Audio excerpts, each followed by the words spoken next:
Muy buenas noches, bienvenidos a Más se perdió en Cuba, feliz noche de sábado a todos. Hoy lo siento mucho, pero no tengo demasiadas buenas noticias. Casi todas las que tengo son más bien regulares tirando a malas. Aunque de alguna de ellas a lo mejor salimos mejor de cómo entramos, que ya sería un paso bastante interesante. Por ejemplo, la orden reformada del juez Llarena. Hombre, estamos pendientes todos. Resulta que el Tribunal Europeo de Justicia tiene que el día 31 de enero decir, pues hombre, si es justo, si hay que entregar al pájaro Puigdemont o no, o qué. Veremos a ver qué dice. El nuevo formato parece que lo que facilita es que se vaya de rositas, que pueda venir, pero los juristas tienen alguna seria objeción sobre ese planteamiento. Así es que ya me extrañaba a mí que fuera algo contraproducente para Sánchez lo que saliera adelante. Ya veremos en qué queda. Está claro que Puigdemont diga lo que diga, que dice unas frases estupendas, se muere de ganas, no de volver, de hacerle la puñeta a Esquerra Republicana y a Pedro Sánchez desde Barcelona a pocos meses de elecciones, que allí solo son locales, pero está el Ayuntamiento de Barcelona, que es bastante importante. Bueno, de todo eso y de mucho más vamos a hablar aquí esta noche. Les presento ya a nuestros invitados con muchísimo gusto. Don José María Figaredo, muy buenas noches. ¿Qué tal? Don José María es secretario general del Grupo Parlamentario de Vox en el Congreso y además, pues yo creo que tendrá alguna impresión sobre el Tribunal Constitucional, el nuevo presidente y tal, que nos va a amenizar mucho la noche de hoy sábado, ¿verdad? Bueno, don Antonio Alarcón. ¿Qué tal? Buenas tardes. Cirujano, especialista en trasplantes, por supuesto docente de la medicina y senador del Partido Popular por Canarias. Muy buenas noches. Muy buenas noches, Javier. Encantado de estar aquí otra vez. ¿Todo bien? Estupendamente, mantengo la constante, el resto lo pongo yo. ¿Tiene usted el fonil preparado? Tengo el fonil preparado para lo que sea menester. Esta bella palabra que tanto nos gusta a los dos de origen canario, el fonil. Don Ricardo Ruiz de la Serna. Muy buenas noches. Buenas noches, Javier. Abogado y, como saben, analista político y mil cosas más. Entre ellas, no voy a decir lo de la buena persona, porque hace tiempo que no te veo y no sé si me mantengo. Te han renovado el carnet de buena persona, pero desde luego un hombre que es capaz de leer y de hablar, pues no sé si las lenguas vivas todas, pero casi todas sí. Don Carlos Entrena. Buenas noches. Muy buenas noches. Eminente jurista, presidente del Club Liberal Español.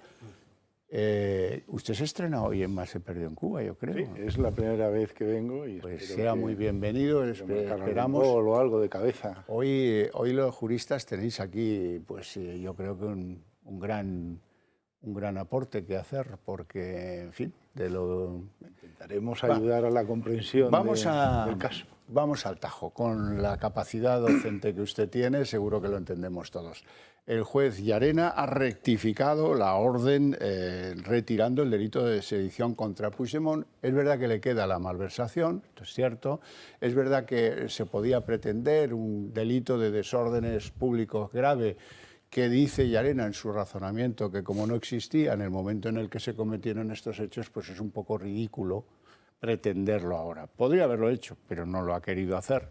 Bien, ¿qué más escribe Llarena en la nueva petición para que le entreguen a Puigdemont?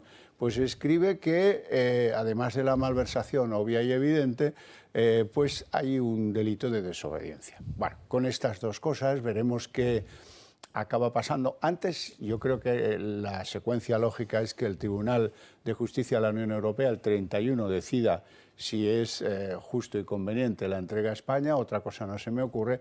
Argumentos ridículos se han esgrimido contra la entrega de Puigdemont a España, no uno, sino media docena, que si es que, a ver, el Supremo de España es competente para esto. Otro decía, no, esto tendría que ser un tribunal catalán el que lo juzgara, ¿no? Unas cosas, un desparrame brutal.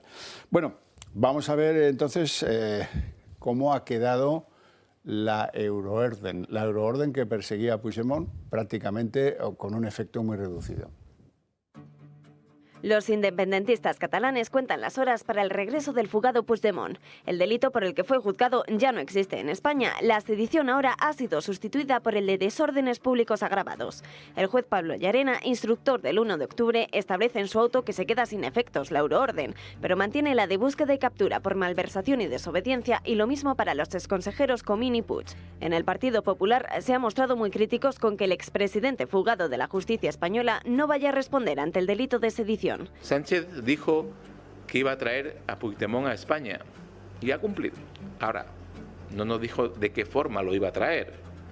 Lo que no nos dijo que lo iba a traer con una alfombra roja. También la presidenta de la Comunidad de Madrid, Díaz Ayuso, quien además recuerda lo que ya adelantaba en el pasado. Este es pues una de las primeras contrapartidas de todo lo que durante años el gobierno de Sánchez ha estado pactando a España, a espaldas de toda España. Ahora ya se están devolviendo los primeros favores y veremos cosas que nos helará la sangre a lo largo de estos meses. El abogado del expresidente Puigdemont, Gonzalo Boye, mantiene ahora que su cliente podría volver a España en cualquier momento, pero después, eso sí, de que se conozca la resolución sobre el suplicatorio del Parlamento Europeo y que se espera para finales del mes de febrero. El presidente catalán, Pere Aragonès, no ha querido pronunciarse en nombre de su antecesor. El president Puigdemont parla el president Puigdemont i, per tant, no seré jo qui digui què ha de fer ell ni cómo articular la seva defensa. Otras de las que sí fueron imputadas por el proceso son Clara Ponsatí y la secretaria general de la Esquerra, Marta Rovira, quienes con la reforma del Código Penal quedan ahora acusadas solo por desobediencia, y ello no conlleva pena de cárcel y solo declararían en calidad de investigadas. De hecho, la número 2 de Esquerra Republicana de Cataluña, fugada en Suiza desde hace 4 años, podría regresar ya mismo a España, y uno de los primeros actos a los que prevé acudir es la manifestación convocada en Barcelona precisamente contra la celebración de la cumbre hispano-francesa y a la que sí asistirá Aragonès. El resto de líderes indultados por el gobierno de Sánchez ahora mismo tendrán menos de una semana para presentar alegaciones en el Supremo y pedir una rebaja de sus penas.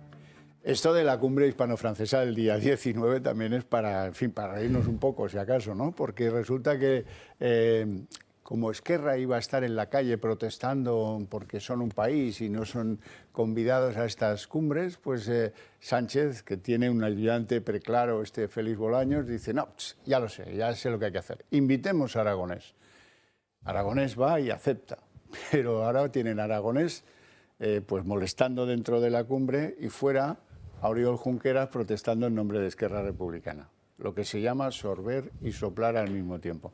Bueno, don Ricardo, ¿cómo queda esto de la Orden de Llarena? Él ha sido un hombre extraordinariamente combativo aún con lo escrito y eso cómo deja a España en el orden de lo que es el prestigio internacional.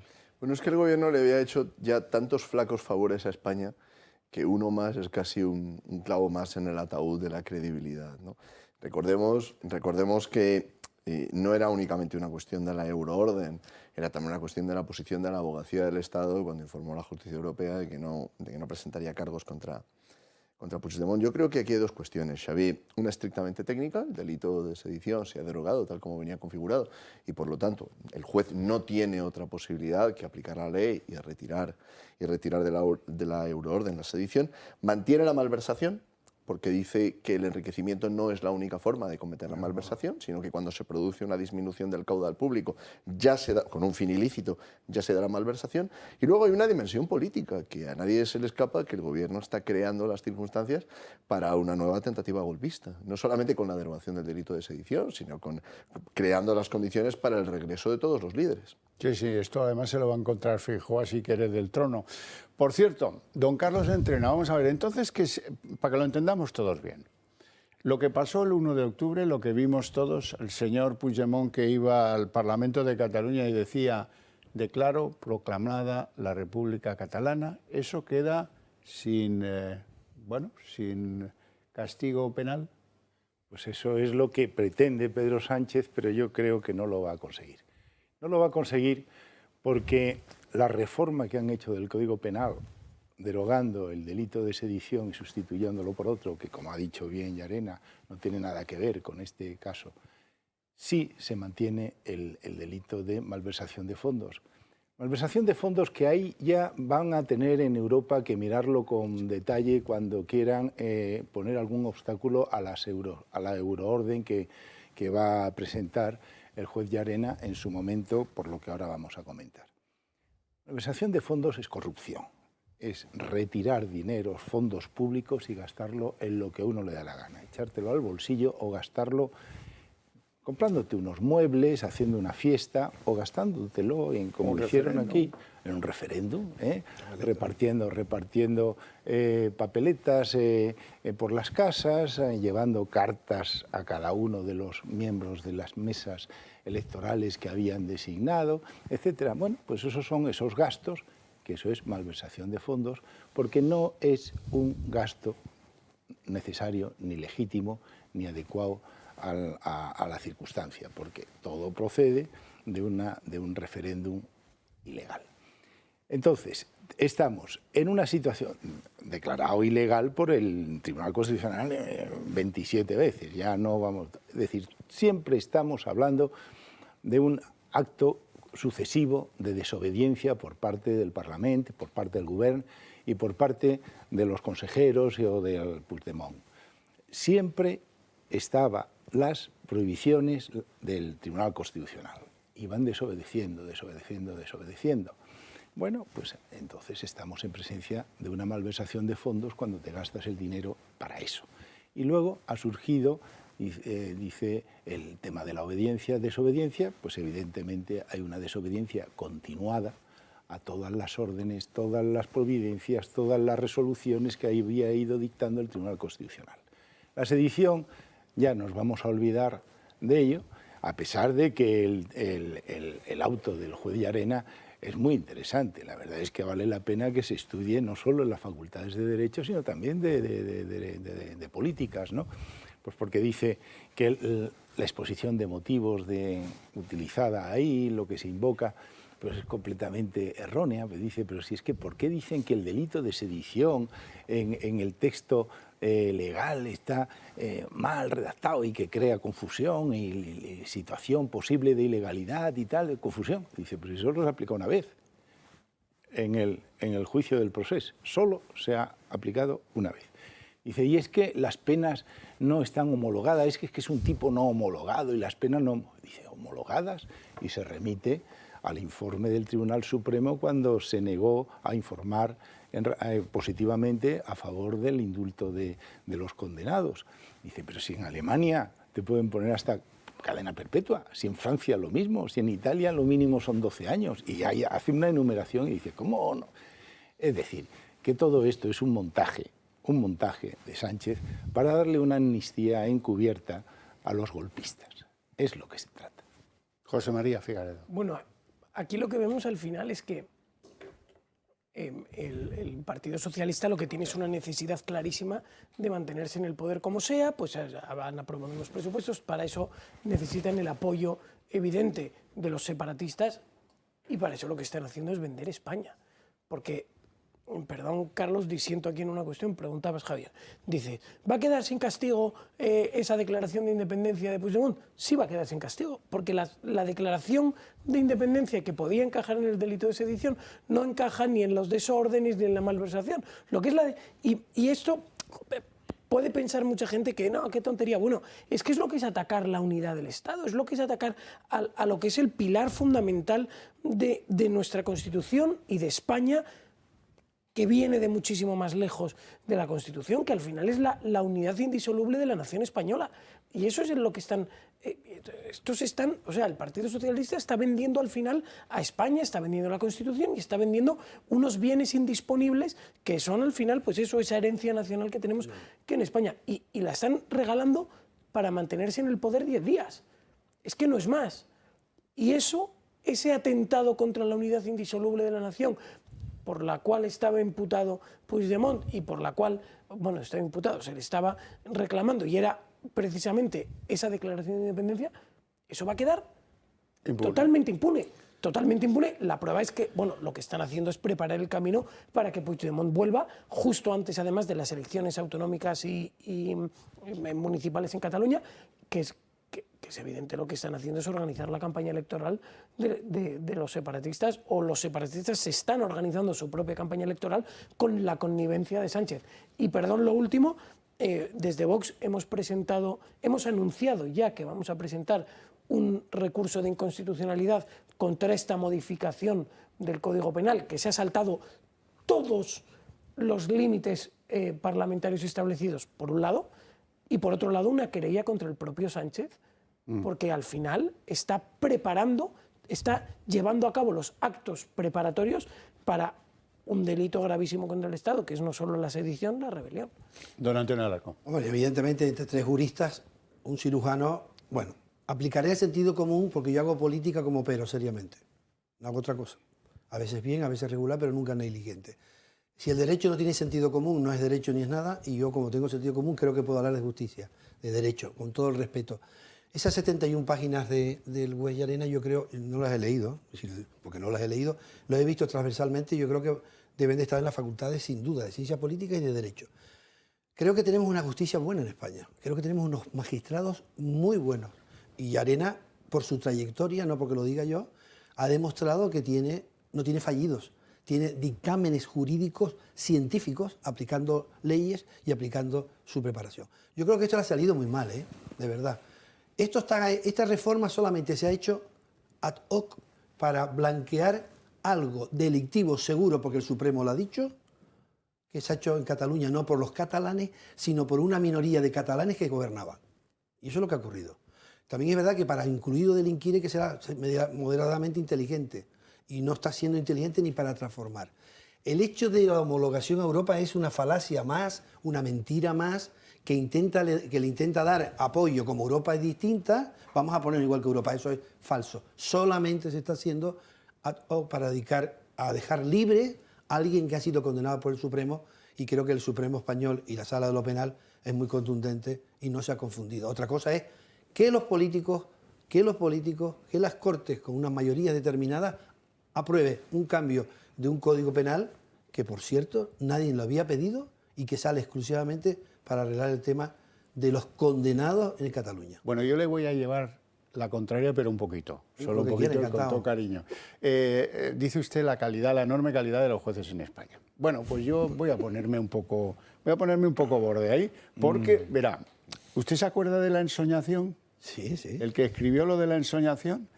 Vamos a ver, ¿qué dice la gente de la calle cuando un tío que ha jurado la Constitución de España y es presidente de una autonomía tan importante como la que menos importante sea, esto viene a dar igual, ¿no? Se sube a la tribuna de oradores del Parlamento de Cataluña y dice: proclamo la República Catalana. Hombre, con un par. Pues este tío, la gente de la calle dice: se rebela contra el orden establecido. Sentido común, sigo su misma escuela, yo de jurista poquísimo, ¿eh? Se rebela. Pues digo yo que el que se rebela, lo que comete es un delito de rebelión.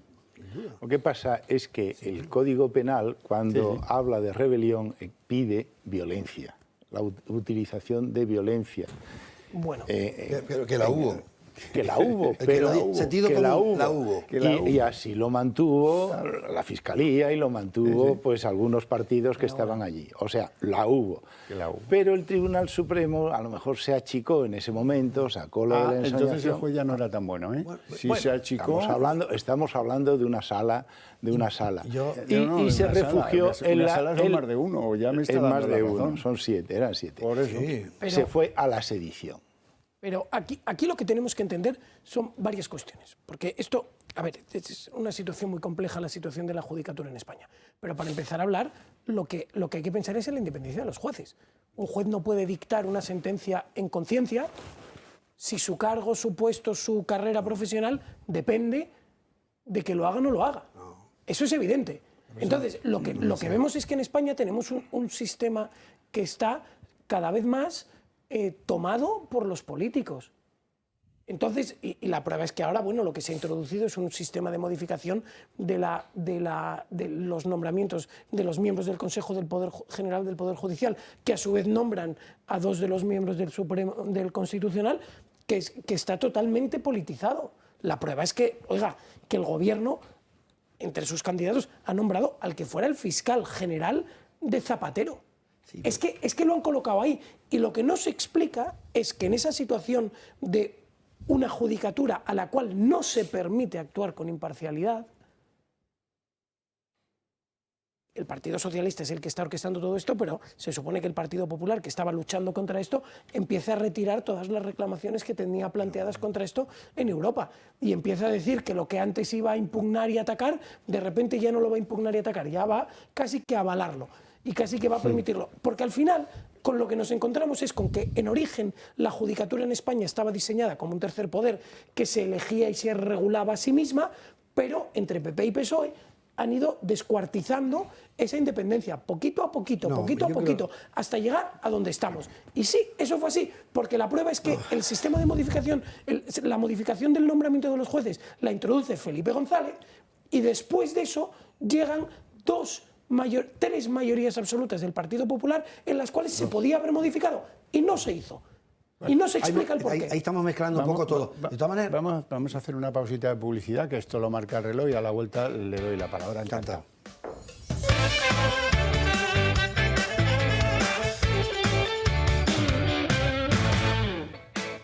Yo soy un hombre de palabra. No, sí, muchas gracias.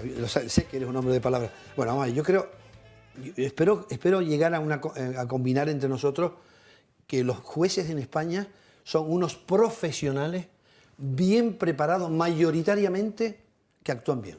Es lo que quería decir. Por ejemplo, la Sala 2 del Supremo, que me honro en conocer algunos, presidida por el juez Manuel Marchena, es un gran magistrado desde el punto de vista intelectual, desde el punto de vista moral, desde el punto de vista de sus resultados. Retransmite un juicio, un macrojuicio en directo, que es un ejemplo de cómo hacer un juicio. Con lo cual, dicho eso, y después vienen errores. Yo soy un hombre del Partido Popular. Ante todo, soy una persona conservadora, liberal, que hago cirugía. Yo no opero de izquierda o de derechas. ¿Estaría bueno decir eso de un juez porque me elija o me proponga el PSOE, soy socialista? No, soy un profesional que de origen me propone el Partido Popular o el Partido Socialista o qué partido, y no me limita a mí mi independencia intelectual, y yo estaría bueno que operara de izquierda o de derecha. Yo opero bien. Bueno, pero no de izquierda o de derecha. Eso también es poner en tela de juicio a miles de profesionales. A miles de profesionales. ¿Perdón? Cándido Conde Pumpido correcta sus sentencias, ¿de derecha o de izquierda? No, yo no digo... Cándido Conde Pumpido será lo que él quiera. Yo no me voy a meter en lo que... Es un jurista que ganó una posición, por cierto, brillante, que a mí no me gusta nada, pero que tiene que ver para cuestionarlo. Que tiene porque que ver tiene para una ideología evidente, sin duda, pero si eso no tiene que ver... Yo no digo que no. Es socialista porque lo ha dicho él. No porque lo diga yo ni tú. Lo ha dicho claro. Y además se comporta como... No socialista, porque estamos hablando de perosanchismo, me gustaría separarlo. Yo creo que el socialismo es una cosa y el perosanchismo es otro. Creo que son dos cosas distintas, que viene del socialismo, pero yo creo que es una secta. Yo creo que el perosanchismo es una secta del socialismo, el socialismo es algo más, que tiene otra estructura. Yo no tengo ni una célula de las millones de células, ni una célula socialista, ni una célula nacionalista, y tengo 4 billones de células. Pero reconozco las cosas. Que se sepa, ¿no? Que se sepa, pero ahora no sepa que no. Bueno, el humor siempre y ante todo. Espera un momento. Yo voy a contradecir también esto con vuestro permiso. Encantado. Fiscal general del Estado, un paisano suyo, Eligio Hernández. Sí, lo conozco mucho. Este resuelve un caso grave para Pujol diciendo, bueno, es verdad que tiene aromas de corrupción, pero pasa página que me lo manda Felipe. ¿Otra? Fiscal anticorrupción de España, Carlos Jiménez Villarejo. Dice, no, bueno, ya cuando está jubilado, la valentía les viene cuando se jubilan. En activo no. Este que era comunista, valiente, de Podemos, no sé qué, eurodiputado de Podemos, dice ya jubilado, dice, yo no actué contra Pujol por lo de Banca Catalana porque me lo ordenó Felipe González. Ostras, con la independencia judicial, pues se me está yendo al guano. Cándido Conde Pumpido, el hombre que acuñó una frase que yo creo que se la cincelará ahora en el Tribunal Constitucional. La frase es, los juristas tenemos que mancharnos la toga con el polvo del camino. Tela. Don Carlos. Yo tengo que partir una lanza, porque lo siento así, y creo que los jueces en España, estoy de acuerdo contigo, que los jueces, la gran masa de jueces, son unas personas que han ganado su oposición, han ganado sus concursos, pero bueno, que ejercen lo mejor que pueden, con gran nivel de sabiduría, con gran nivel de preparación. Otra cosa ya es cuando llegan los nombramientos al Consejo General del Poder Judicial. Ahí es donde entra el juego político y las dos castas mayoritarias, ¿no? Una y la otra y tal. Ese es el problema.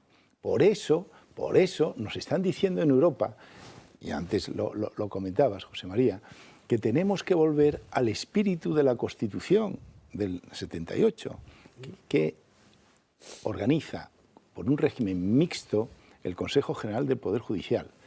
8 políticos, es decir, 4 procedentes de cada Cámara y 12 procedentes de la Judicatura y Magistratura, elegidos entre estos jueces, y el espíritu de la Constitución era por. Pero la Ley Orgánica del Poder Judicial del año 85, que luego una sentencia del Tribunal Constitucional dijo, bueno, pues vale, mientras no haya demasiada influencia política. Dejó la elección de los 12 que tenía que, entre jueces y magistrados, se la atribuyó también a las cámaras.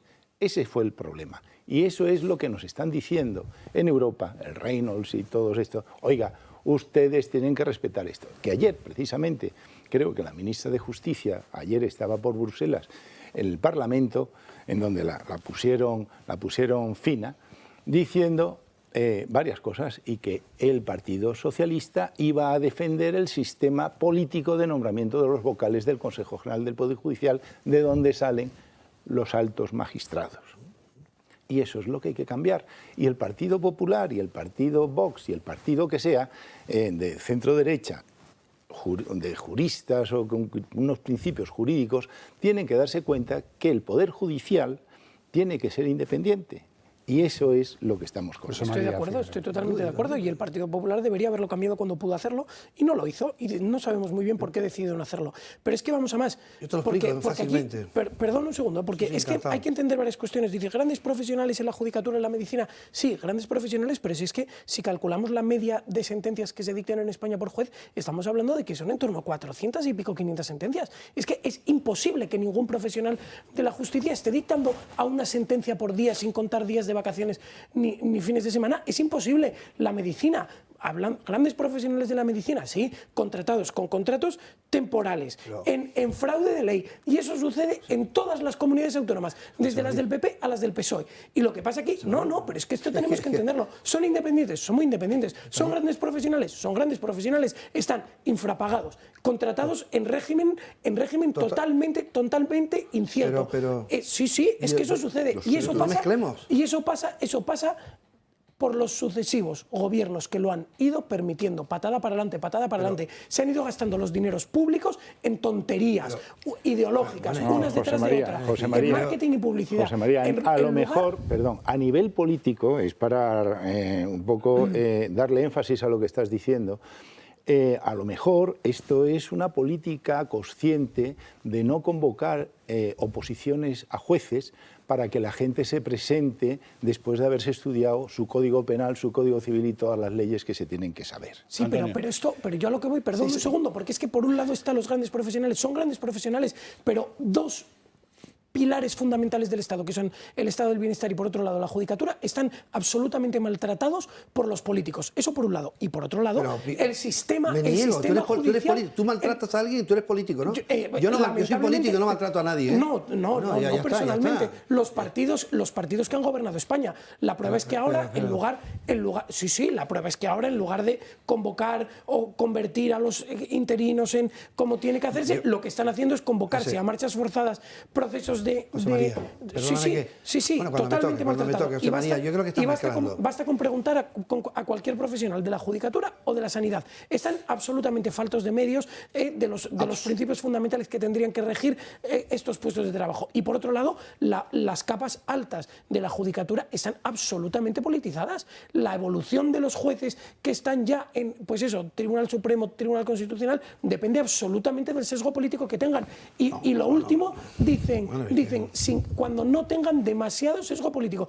Cándido Conde Pumpido y la otra miembro del Tribunal Constitucional que acaba de nombrar el Partido Socialista es precisamente una de las personas que participó en la redacción directa de la Ley de Memoria Democrática, que por cierto Vox ha presentado hoy el recurso contra ella. Y esa persona que ha redactado la Ley de Memoria Democrática va a resolver ahora sobre la constitucionalidad o inconstitucionalidad de esta ley. Vamos, es que es surrealista. La politización y falta de independencia de los órganos superiores de la Judicatura es evidente. José María, no sé, yo creo que estás mezclando todo con todo el cariño y respeto que te acabo de conocer. Tengo muy poco tiempo para hablar de muchas cuestiones. Si tú te llamas, yo he tenido bastante menos. Lo que digo es, A pesar de todo lo que estás diciendo, la sanidad sigue siendo buenísima. No sé si la conoces. Yo la conozco muy bien. A pesar de que tenemos falta de medios y que está devastada porque ha habido una gestión en los últimos 4 años devastada por un COVID 40, muy mal llevado. 40 años, más bien. No, yo llevo 45. Y está fatal desde entonces. 45 años. Cada vez va peor la sanidad. Sí, no, los contratos ya son... Termino, si no me interrumpe, Por favor, termino. superemos La esto. sanidad española en los últimos 35 años ha sido de las primeras del mundo. Decir otra cosa es una tontería que no refuerza además nada de lo que estás diciendo. Al revés, te descalifica, José María. Y si no la conoces, no lo digas. Pero el debate a pesar no de es la errores. sanidad. No, Os la ruego, conozco. superemos lo de la sanidad. Vale, que lo han porque sacado la no sanidad, me- claro. No, Bueno, si y no los nos jueces, metemos no, en y lo un de los pozo jueces lo digo. distinto. El 80% de las sentencias o el 90% de las sentencias que se hacen en este país, yo no soy jurista, con todo el respeto, lo hacen jueces buenos y anónimos. La mayoría de las sentencias pasan como bien. Ahora hay 4 o 5 en estos momentos Mal con pagados. una época tremendamente terrible de la justicia, porque hay un gobierno no socialista, sino social comunista concreto, que es una secta del socialismo con Podemos y con comunistas, que ha intervenido al gobierno y que quiere intervenir en recontar la historia. Y eso no tiene que ver con la justicia, tiene que ver con el hecho político de un grupo determinado. Y yo, que me siento honrado de ser político, porque es la mejor forma de dedicarse a los demás, me niego a ser general la descalificación, ni de médico, ni de jurista, ni de político. Bueno, a mí yo me he tenido, Antonio, que morder la lengua Muerde, no te para la muerdas, no Javier. tener que contar que en esa sanidad tan chachi que tú has dibujado que tenemos en este país, yo pasé 2 días esta semana pasada peleando para conseguir una manta para alguien que está grave ingresado en esa sanidad pública. 2 días. Oiga, que la traigo de mi casa. No, que va, anatema, que no, que la trae con virus. Porque no había mantas. ¿Cómo que no hay mantas? Yo me busqué una manta, espabilese. A base en el país del Falcon, del presidente que no se baja del Falcon, que le da 30.000 millones al Ministerio de Igualdad para que se los gaste en 5 años, ¿va a ser un problema que los hospitales haya mantas? Venga, hombre. Don Ricardo. Yo lo que Sí, pido pero- es que hagamos 2 especiales, Xavi. Un especial sanidad y hablamos del tema. Sí. Tú has hablado de este caso, yo por familiares también conozco casos similares, y que hagamos otro especial justicia. Porque es cierto, mucho de lo que contaba José María, y es verdad, los que llevamos pleitos sabemos lo que pasa en los juzgados. Y sabemos el estado en el que están, y sabemos las dificultades que tienen los jueces, pero no solo los jueces, también la oficina judicial. O sea, deberíamos hacer un monográfico justicia. Bien, bien. Lo que pasa es que yo querría volver un momento al asunto este inicial que nos ocupaba, porque hay un problema de fondo. Aquí, en realidad, el problema de que se trata no es tanto la justicia en abstracto, sino determinado perfil de político que es juez político y político juez según el momento en el que llega. Y aquí sí hay una diferencia con los médicos y con otros sectores. Es decir, el ingeniero que decide dedicarse durante un tiempo a la política y después volver a la ingeniería no está en la misma posición que el juez o el fiscal que decide entrar en política y después su experiencia política le sirve como proyección para su carrera diría, en los puestos superiores dentro del Poder Judicial. No solamente los nombramientos. Podríamos hablar de las plazas, por ejemplo, de magistrado de enlace, una verdadera bicoca. Al que le nombran magistrado de enlace en determinados destinos, vive muy bien. Es lo que la puerta que se le abre de las instancias internacionales, Tribunal de Justicia de la Unión Europea, Tribunal Internacional de Justicia, organizaciones de derechos humanos, etc. De hecho, hay alguno que incluso condenado por prevaricación sigue hablando de derechos humanos por el mundo. Entonces, en este contexto, sí que es necesario reflexionar sobre lo que nos está pasando. Porque lo que se está creando en España son las condiciones para un nuevo proceso como el de 2017. Totalmente Y se de acuerdo. está allanando el camino, se están eliminando los obstáculos jurídicos, se están eliminando los obstáculos políticos, se está debilitando a las instituciones y a los cuerpos que lo impidieron en 2017. Podríamos hablar de Interior y del ministro Grande Marlaska, magistrado, por cierto. Sí. Podríamos hablar de lo que está pasando en Interior, de la Guardia Civil, de la Policía Nacional. Y entonces se dirá, ¿pero son los cuerpos más valorados por los españoles? Claro que sí, y con razón. Porque como sucede con la judicatura, y más en general con la justicia, para resolver un problema de una reclamación de cantidad o de un despido o la impugnación de una multa, será lenta, será costosa, hay muchas cosas que resolver, pero resuelve. Pero cuando se entra en el nivel político las cosas cambian. Y lo que estamos viendo en Cataluña es que se están creando las condiciones para un proceso que ya no será detenido desde Madrid, que terminará teniendo o mejor dicho, terminará dejando al Estado en una posición mucho más débil, deslegitimado en las instancias internacionales, con unos apoyos exteriores mucho menores que los que tenía. Hay que reconocer que a Pedro Sánchez fuera de España no lo respeta nadie. Y con una fractura en la sociedad española que ya no es entre nacionalistas y partidarios o defensores de la unidad nacional, sino que va a ser entre nacionalistas y sus aliados en el sanchismo. A mí estoy muy de acuerdo con que el sanchismo tiene algo de secta, pero por volver un momento a la reflexión que hacía José María sobre los 40 años, ¿no?, de problemas políticos en España. Cuando la Constitución entra en vigor y entramos en el régimen constitucional, e incluso previamente en el proceso de la transición, la unidad nacional, la unidad de España, la compartían la derecha y la izquierda. Y salvo los nacionalistas vascos y los catalanes, el resto, la unidad nacional, no la discutía. El gran problema que se produce en el sistema constitucional, en el orden del 78, de la Constitución del 78, es que la izquierda traiciona a la unidad nacional. Ahí no fue la derecha, y aquí sí me atrevería a decir, creo que sería injusto decir que el PP traicionó a la unidad nacional. No la ha traicionado. Es decir, no ha sido una cuestión, en este caso, y encima va a parecer que defiendo al PP, que hasta ahí podíamos llegar, ¿no?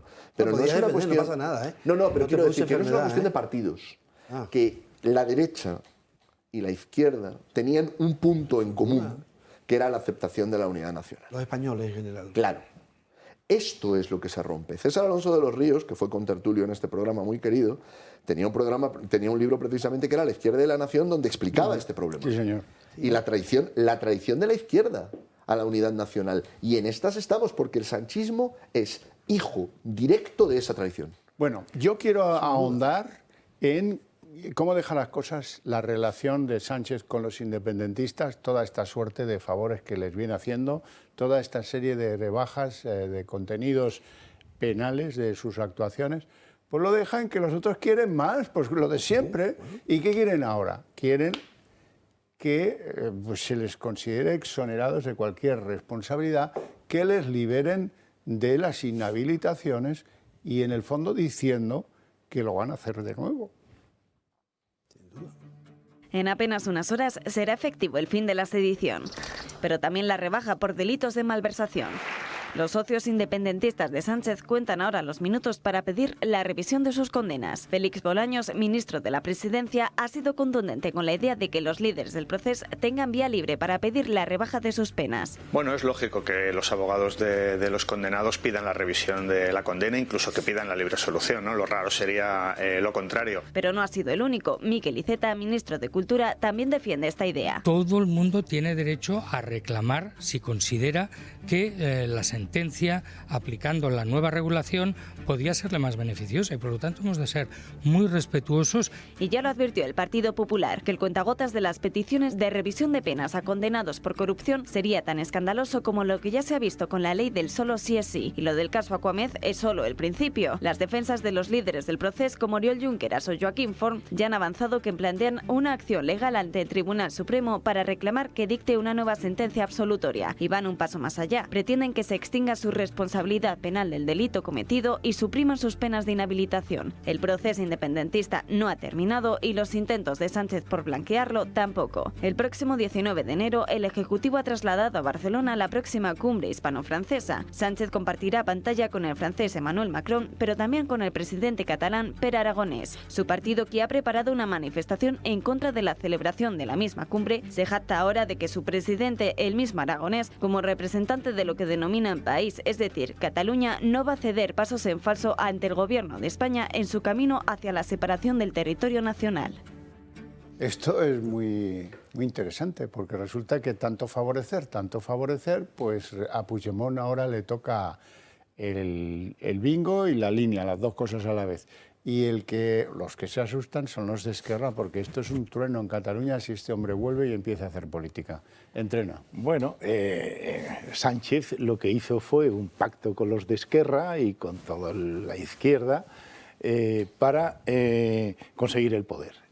Y con Esquerra hizo el pacto de amnistiarlos, de buscar la fórmula que fuera, porque la amnistía no la permite la Constitución.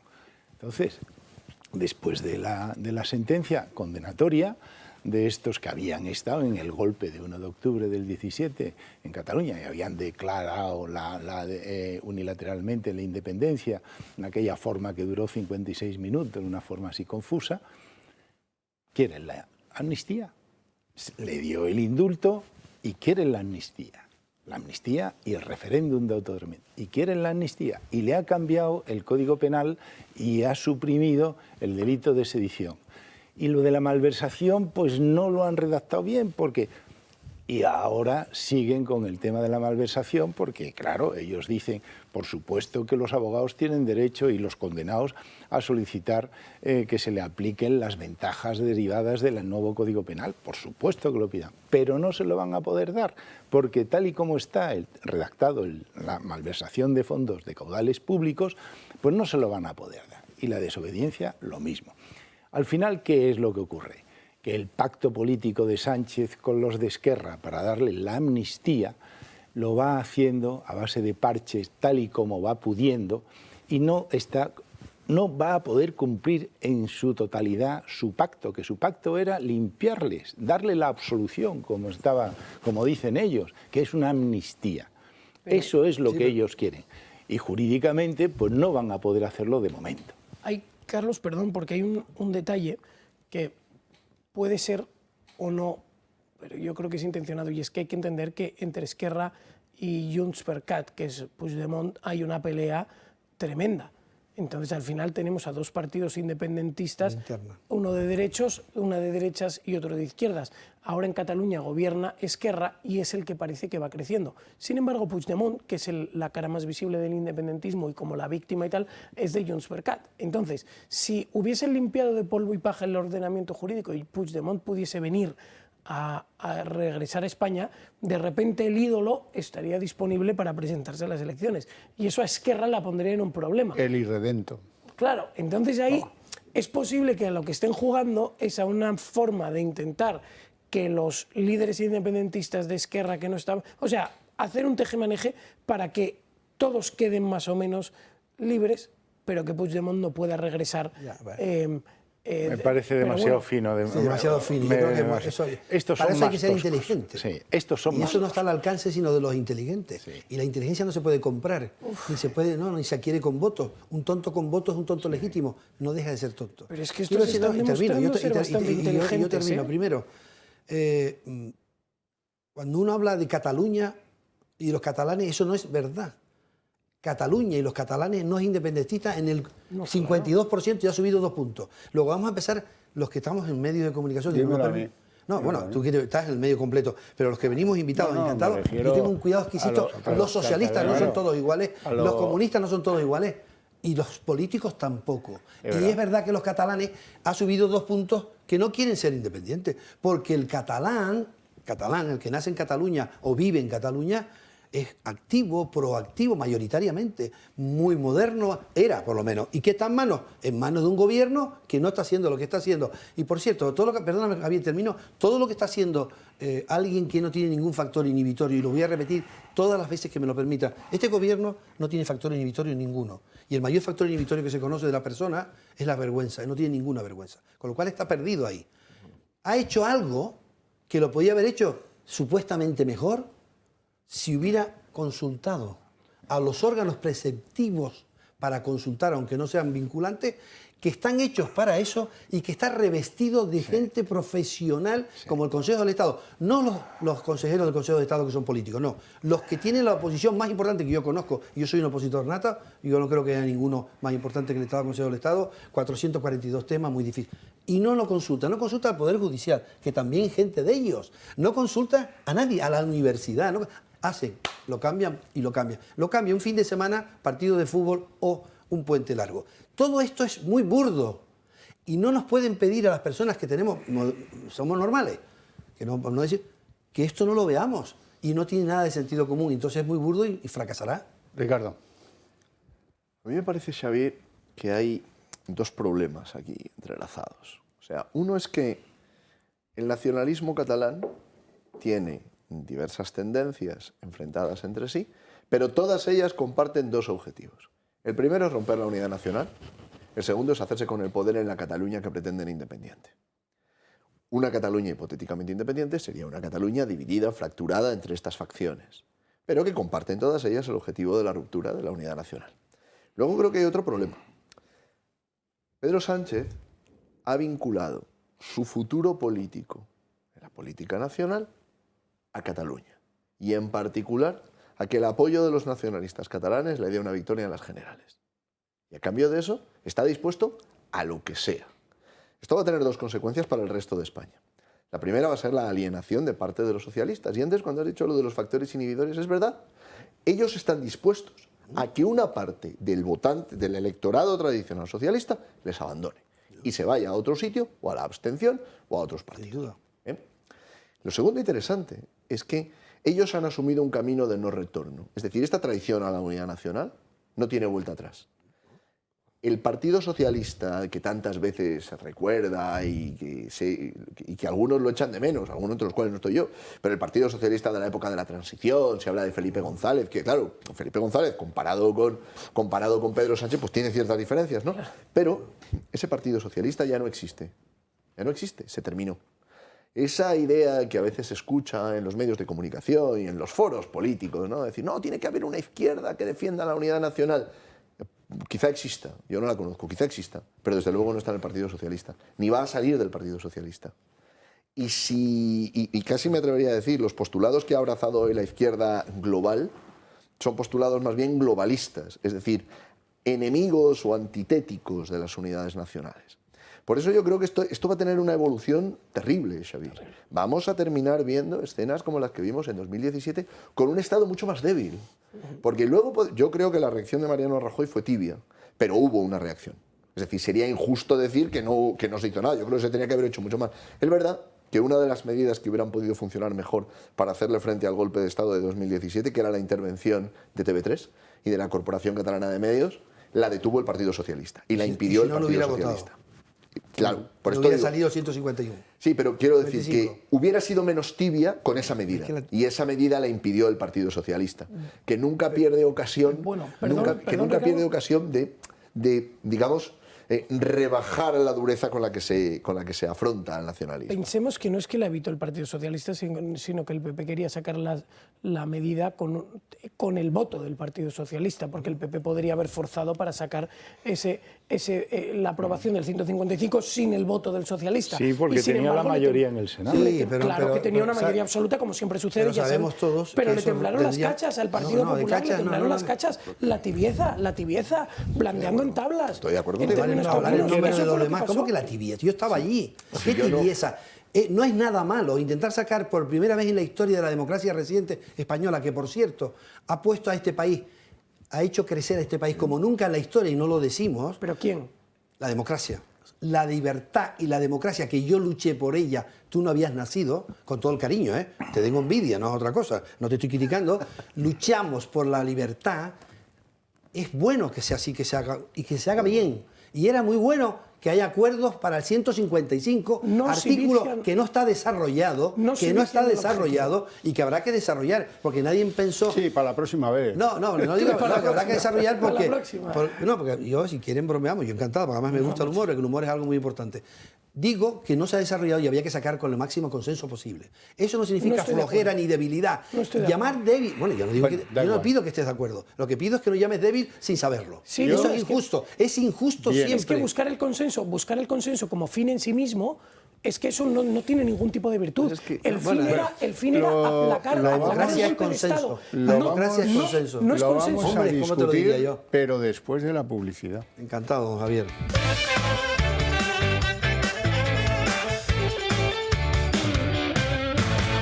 Bueno, nos habíamos quedado a mitad de una discusión en torno al 155. Claro. Tema de actualidad. Sois unos nostálgicos. Vamos a ver. Me voy a quedar con una consideración suya, doctor Alarco. Dice usted, un tonto, si le votan, pues tienes un tonto con votos, ¿no? Algo así dijo. Es un tonto legítimo. Sí. ¿Qué pasa? Sensu contrario, cuando un abogado es tonto, pues se muere tonto aunque le hagan cargo político. Es el caso de Juan Lobato, el candidato del PSOE en Madrid. Esto es para que se rían, sobre todo los que son abogados. Les invito a ustedes dos a guiar el debate después de oírle. cuando gobernaba el Partido Popular, porque, en fin, sucedió lo que sucedió, pese a existir esa norma penal en vigor. ¿Pero a qué norma penal se refiere? La malversación que había en ese momento y la sedición que había en ese momento. No impidieron lo que pasó en Cataluña gobernando el Partido Popular en España. Bueno, pero sí permitieron que quienes incurrieron en esos delitos luego fueran juzgados y castigados por ello, ¿no? Exacto, pero la norma penal se hace con el objetivo de evitar el ilícito penal que se define. Es decir, es una norma desincentivadora de que eso se produzca. Y en este caso, evidentemente, no funciona así.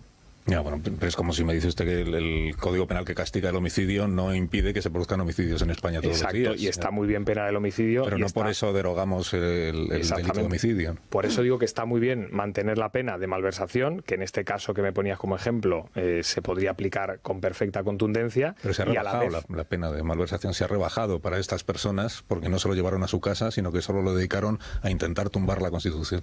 Porque se ha separado, igual que en Francia, en Portugal y en Italia, un tipo del otro. Qué pocas ideas, pero qué confusas las de este tío. ¿Qué universidad licenciaría en Derecho a un tío que dice que el Código Penal tiene, es un arma disuasoria, es un arma desincentivadora del delito, ¿no? Eso ya es gordo, pero luego mantener que la malversación está dividida en dos, porque este no ha leído gran cosa, ¿eh? No tiene mucho sentido lo que dice, habla de oídas y además tiene que defender la actitud de su jefe, ¿no? Entonces es una entrega total, porque estos son, pues alguien decía antes que el Partido Socialista actúa como una secta, y es que son, a nivel de fanatismo y de creencia, son, pues no sé, terriblemente dados a ir en el rebaño y que nadie se salga del rebaño, y es lo que hace este señor. El Código Penal sanciona, la finalidad del Código Penal es sancionar los actos ilícitos que se cometen. Y luego dice, bueno, es que además también la gente, el que se lo lee, sabe que es una amenaza. Dice, si yo mato, me puede caer si yo robo, me puede caer una sanción, me puede caer una pena, evidentemente. Pero sobre todo el Código Penal lo que trata es de castigar. Y la malversación, que es lo que no les gusta hablar a los socialistas, es que la malversación está vista en Europa como corrupción, y hay que hablar de corrupción. ¿Sabes lo que pasa? Si me lo permite, Javier. Europa somos nosotros. Cuando uno habla de Europa, los españoles se creen que son los otros. Nosotros somos el tercer país europeo. Somos Europa, de lleno, y gracias a que somos Europa. Sí. Somos Europa. Es que Europa manda. El socialismo francés, esto nunca ocurriría. No, en Francia tendrían que encontrarlo. Sí, no lo hay. Lo hay con un 3%. Bueno, vamos a hablar, el francés, en Francia, que es Europa como nosotros, y es el segundo país, no se le ocurriría poder pensar, discutir un programa como estamos aquí. Sería inviable porque no existe.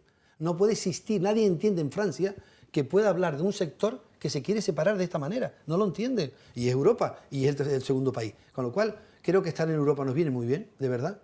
Somos Europa, somos el tercer país de Europa, porque Inglaterra se ha ido, equivocadamente ya volverá, se ha equivocado gravemente, creo, y vamos al valor Europa, que es un valor muy importante en el pensamiento, en el comportamiento, en los consensos, etcétera, vamos a explotarlo, que es muy bien visto en ese sentido. Vamos a ver si consigo yo que esté contento don José María Figaredo con esta representación teatral de nuestro presidente Pedro Sánchez, que va a la sede de la UGT y les cuenta como si fueran de los del Radico La Boina, les cuenta, ¿cómo descubriríais vosotros a un ultraderechista? No se lo pierdan. Si queréis reconocer a un ultraderechista, hay un método que no falla. Y es, siempre se opone a cualquier avance social. Se opone a la subida del salario mínimo. Se opone a la subida de las pensiones, se opone a reducir la precariedad laboral, se opone al ingreso mínimo vital diciendo que es una paguita, se opone a la fiscalidad justa, se opone a las políticas de igualdad entre hombres y mujeres, niega la evidencia científica de que estamos ante una emergencia climática. Y cuando no consigue bloquear esos avances por vías democráticas, porque la ciudadanía les da la espalda, lo que hacen es oponerse a la democracia y recurrir al asalto de las instituciones democráticas. Diría Lobato, te ha quedado bordado, maestro. Has unido Bolsonaro con un poquito de tal, con un poquito de cual, yo no sé, este tío debe pensar que en la UGT no queda ninguno listo. alguno debe quedar, no sé, pero la verdad es que me parece un regate ofensivo. Utiliza un arma feísima, es que se le va. El problema es que se le va, no tiene estructura. Es verdad que le está ocurriendo hablando de esto como su tesis, que yo conozco muy bien, porque estuve en la comisión de investigación, que un día si quieres hablamos, porque se ha quedado ahí parada. Igual. Bueno, lo que pone, esto es lo que demuestra que los cargos no hacen a las personas. Claro, evidentemente, sino las personas a los cargos. Por eso dije antes que un tonto, con respeto, un tonto de que es tonto, con votos un tonto legítimo, pero no puede ser inteligente de repente, no puede. El tonto y el tonto con respeto. Claro. No, es que si no, porque no lo podemos mezclar. Él cree que como es presidente del gobierno está llamado a grandes cosas. La historia me ha puesto donde me ha puesto, como no tiene factores inhibitorios, dice esto y lo contrario le da lo mismo. En UGT dice esto y en la familia dijo el otro día otra cosa. Me recuerda la visita del señorito en Los Santos Inocentes a los que están en la finca trabajando para él, ¿no?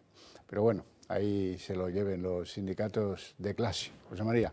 Bueno, este gobierno y Pedro Sánchez es evidente que no tiene ningún tipo de vergüenza, faltan, descalifican, les da exactamente igual y lo que quiere defender, dice no, se oponen, es todas las medidas absurdas que están promoviendo. Y para que nos escuchen y nos entiendan los oyentes, una de las últimas medidas del gobierno para atacar la pobreza que se está incrementando en España, o sea, el número de personas en riesgo de pobreza, que es un factor que se hace analizando pues, la evolución de los precios y los salarios y tal, bueno, está subiendo. Y una de las medidas que aprueba el gobierno es una paga de 200 euros al año para las personas en riesgo de pobreza. 200 euros que al tendrán año. que declarar a Hacienda. Y supone tener 2 pagadores, lo cual te hace saltar de tramo, o no saltar de tramo, te hace minorar determinadas exenciones. Surrealista. Y dice, no, un ultraderechista es el que se opone. Oiga, es que son determinadas medidas frente a las cuales solo cabe oponerse. Es que es el gobierno absolutamente surrealista. Entonces, ¿qué decimos? ¿Hay que buscar consensos con estos impresentables? Ninguno. Distancia infinita. Distancia infinita. Si ellos se sitúan en una zona de la habitación, yo me pongo en la zona contraria, porque todo lo que dicen y todo lo que hacen es absolutamente nocivo para España. Sin ir más lejos, y hablamos de la malversación, la trama de corrupción en Andalucía. 2 presidentes socialistas condenados por robar 680 millones de euros. El total de corrupción eran 2.000 millones, pero se dejaron prescribir 1.300. Quedan esos 1.320, quedan 680. Los tipos están condenados y todavía no han entrado en la cárcel. Todavía no han entrado en la cárcel. 2 tipos condenados por robar 680 millones de euros del bolsillo de los españoles y no están entre rejas. ¿Cómo podemos tolerarlo? Y el Partido Socialista lo tolera. Y el Partido Popular, por cierto, también. Que sin ir más lejos, el otro día el presidente de la Junta de Andalucía dijo que no le parecía mal que no entrasen en la cárcel. Un momento, yo creo que aquí se está pasando alguna línea roja. El Partido Popular nunca ha dicho que no entren en la cárcel. Juanma Moreno lo ha dicho. Por cierto, han entrado 8. Juanma Moreno lo que ha dicho, no transgiverses las cosas, que es muy feo y a tu edad más. Juanma Moreno ha dicho que alguien que está enfermo gravemente no debía entrar en la cárcel, no que no cumpla condena. Es muy distinto, por favor, no manipulemos. Esto es un tema muy serio. El Partido Popular lo que ha hecho en Andalucía es ganar. Después de 40 años ha ganado, mayoría casi absoluta. Es lo que ha hecho, gracias a los ciudadanos que lo han votado. Por algo será. Y sigue subiendo la encuesta. Por algo será. No, la razón no es democrática, es verdad. Lo que da la democracia, y yo soy un demócrata convencido, es legitimidad de actuación, nada más. Yo también lo recuerdo, soy. Yo recuerdo también la a Juana evidencia... Chaos. A de Juana Chaos cuando le sacaron de la cárcel porque en teoría tenía un cáncer terminal. Y todavía estuvo el tipo campante por la calle partiéndose de risa de las víctimas, celebrando la salida de cada otro preso que salía. Aclarado en este programa, que lo ve mucha gente, que Juanma Moreno no ha dicho que no entren en la cárcel, sino que ha dicho que alguien enfermo, según el certificado médico de un profesional, está en un estado avanzado. Como de Juana Chaos. Juana Chaos he visto que el certificado era falso. Y si quieres hablamos, yo encantado, porque no se puede tirar pelotas de esta manera y no pase nada. Pretendo superar también este zarzal. Yo no lo he sacado. Porque, bueno, si queréis vamos a entrar en esto de Griñán, porque hay una persona que sí conoce el ambiente de pues, los hospitales penitenciarios, etcétera y tal. Bueno, mi obligación es acotar el debate con información. Bien, ¿cuándo se detecta el cáncer de próstata que parece que afecta, digo parece, no lo dudo, pero que como no lo sé de primera mano, pues pongo ahí el parece, a José Antonio Griñán. Imagínense ustedes que después de unos meses resulta que no tenía el tal cáncer de próstata. Yo quedaría como un tonto si no pusiera el parece. Por eso lo pongo. Bien. De acuerdo. Primeros de diciembre, ahí dicen, oiga, este hombre tiene un cáncer de próstata. A mí me parece, no hay ningún ser humano que se alegre de que otro vaya a la cárcel. Ninguno. Si está enfermo, todavía se alegrará menos. Yo me alegraría muy poco de la entrada de alguien muy enfermo en prisión. Ahora bien, siempre y cuando las personas que están en las cárceles, donde hay innumerables enfermedades graves, gravísimas, que afectan por estar allí, que se contraen por estar allí, bueno, pues que esos tuvieran la misma vara de medir. Es decir, que el señor que alguien me dijera a mí, un director general de instituciones penitenciarias, alguien de algún sindicato, no hay presos con un cáncer de próstata. Pero, ¿qué pasa en la vida carcelaria, Ricardo? Es terrible, Xavi. O sea, yo he hablado muchas veces de esto. Y en España hay una gran diferencia entre la situación penitenciaria de los presos comunes y la situación penitenciaria de determinadas personalidades. No solamente en las demoras en los ingresos o en la asignación de determinados módulos, sino en las condiciones en las que cumplen condena. Podemos recordar, por ejemplo, lo que pasó en Cataluña con Oriol Junqueras, etc. Antes recordaba lo de Juana Chaos. Lo que pasa es que el caso era un poco diferente. Porque en el caso de Juana Chaos, la idea que había de fondo, si recuerdas, era que había también... O sea, estaba, digamos, como politizado, porque había un tema de una huelga de hambre, que luego resultó ser falsa, etc., ¿no? Juan Antonio Griñán no es de Juana Chaos. Lo que pasa es que la injusticia de fondo es la comparación con todos los presos comunes que en España están con dolencias gravísimas y a los que muchas veces... Y que salen de la se cárcel les da, en caja de madera. Pero, o casi, es decir, personas que salen de prisión casi para recibir cuidados paliativos. Tú quizás estabas recordando a Bolinaga, que también se planteó, no, Bolinaga sale porque está en situación terminal y Bolinaga continuó viviendo un tiempo. Correcto. Hay un fondo de reflexión que no es política, pero que sí es si se quiere, humana o humanitaria. Quiero decir, a ver, ¿qué sentido tiene que haya una persona en prisión con una enfermedad de estas características que puede tener un resultado fatal? ¿Qué más pena hay que esto?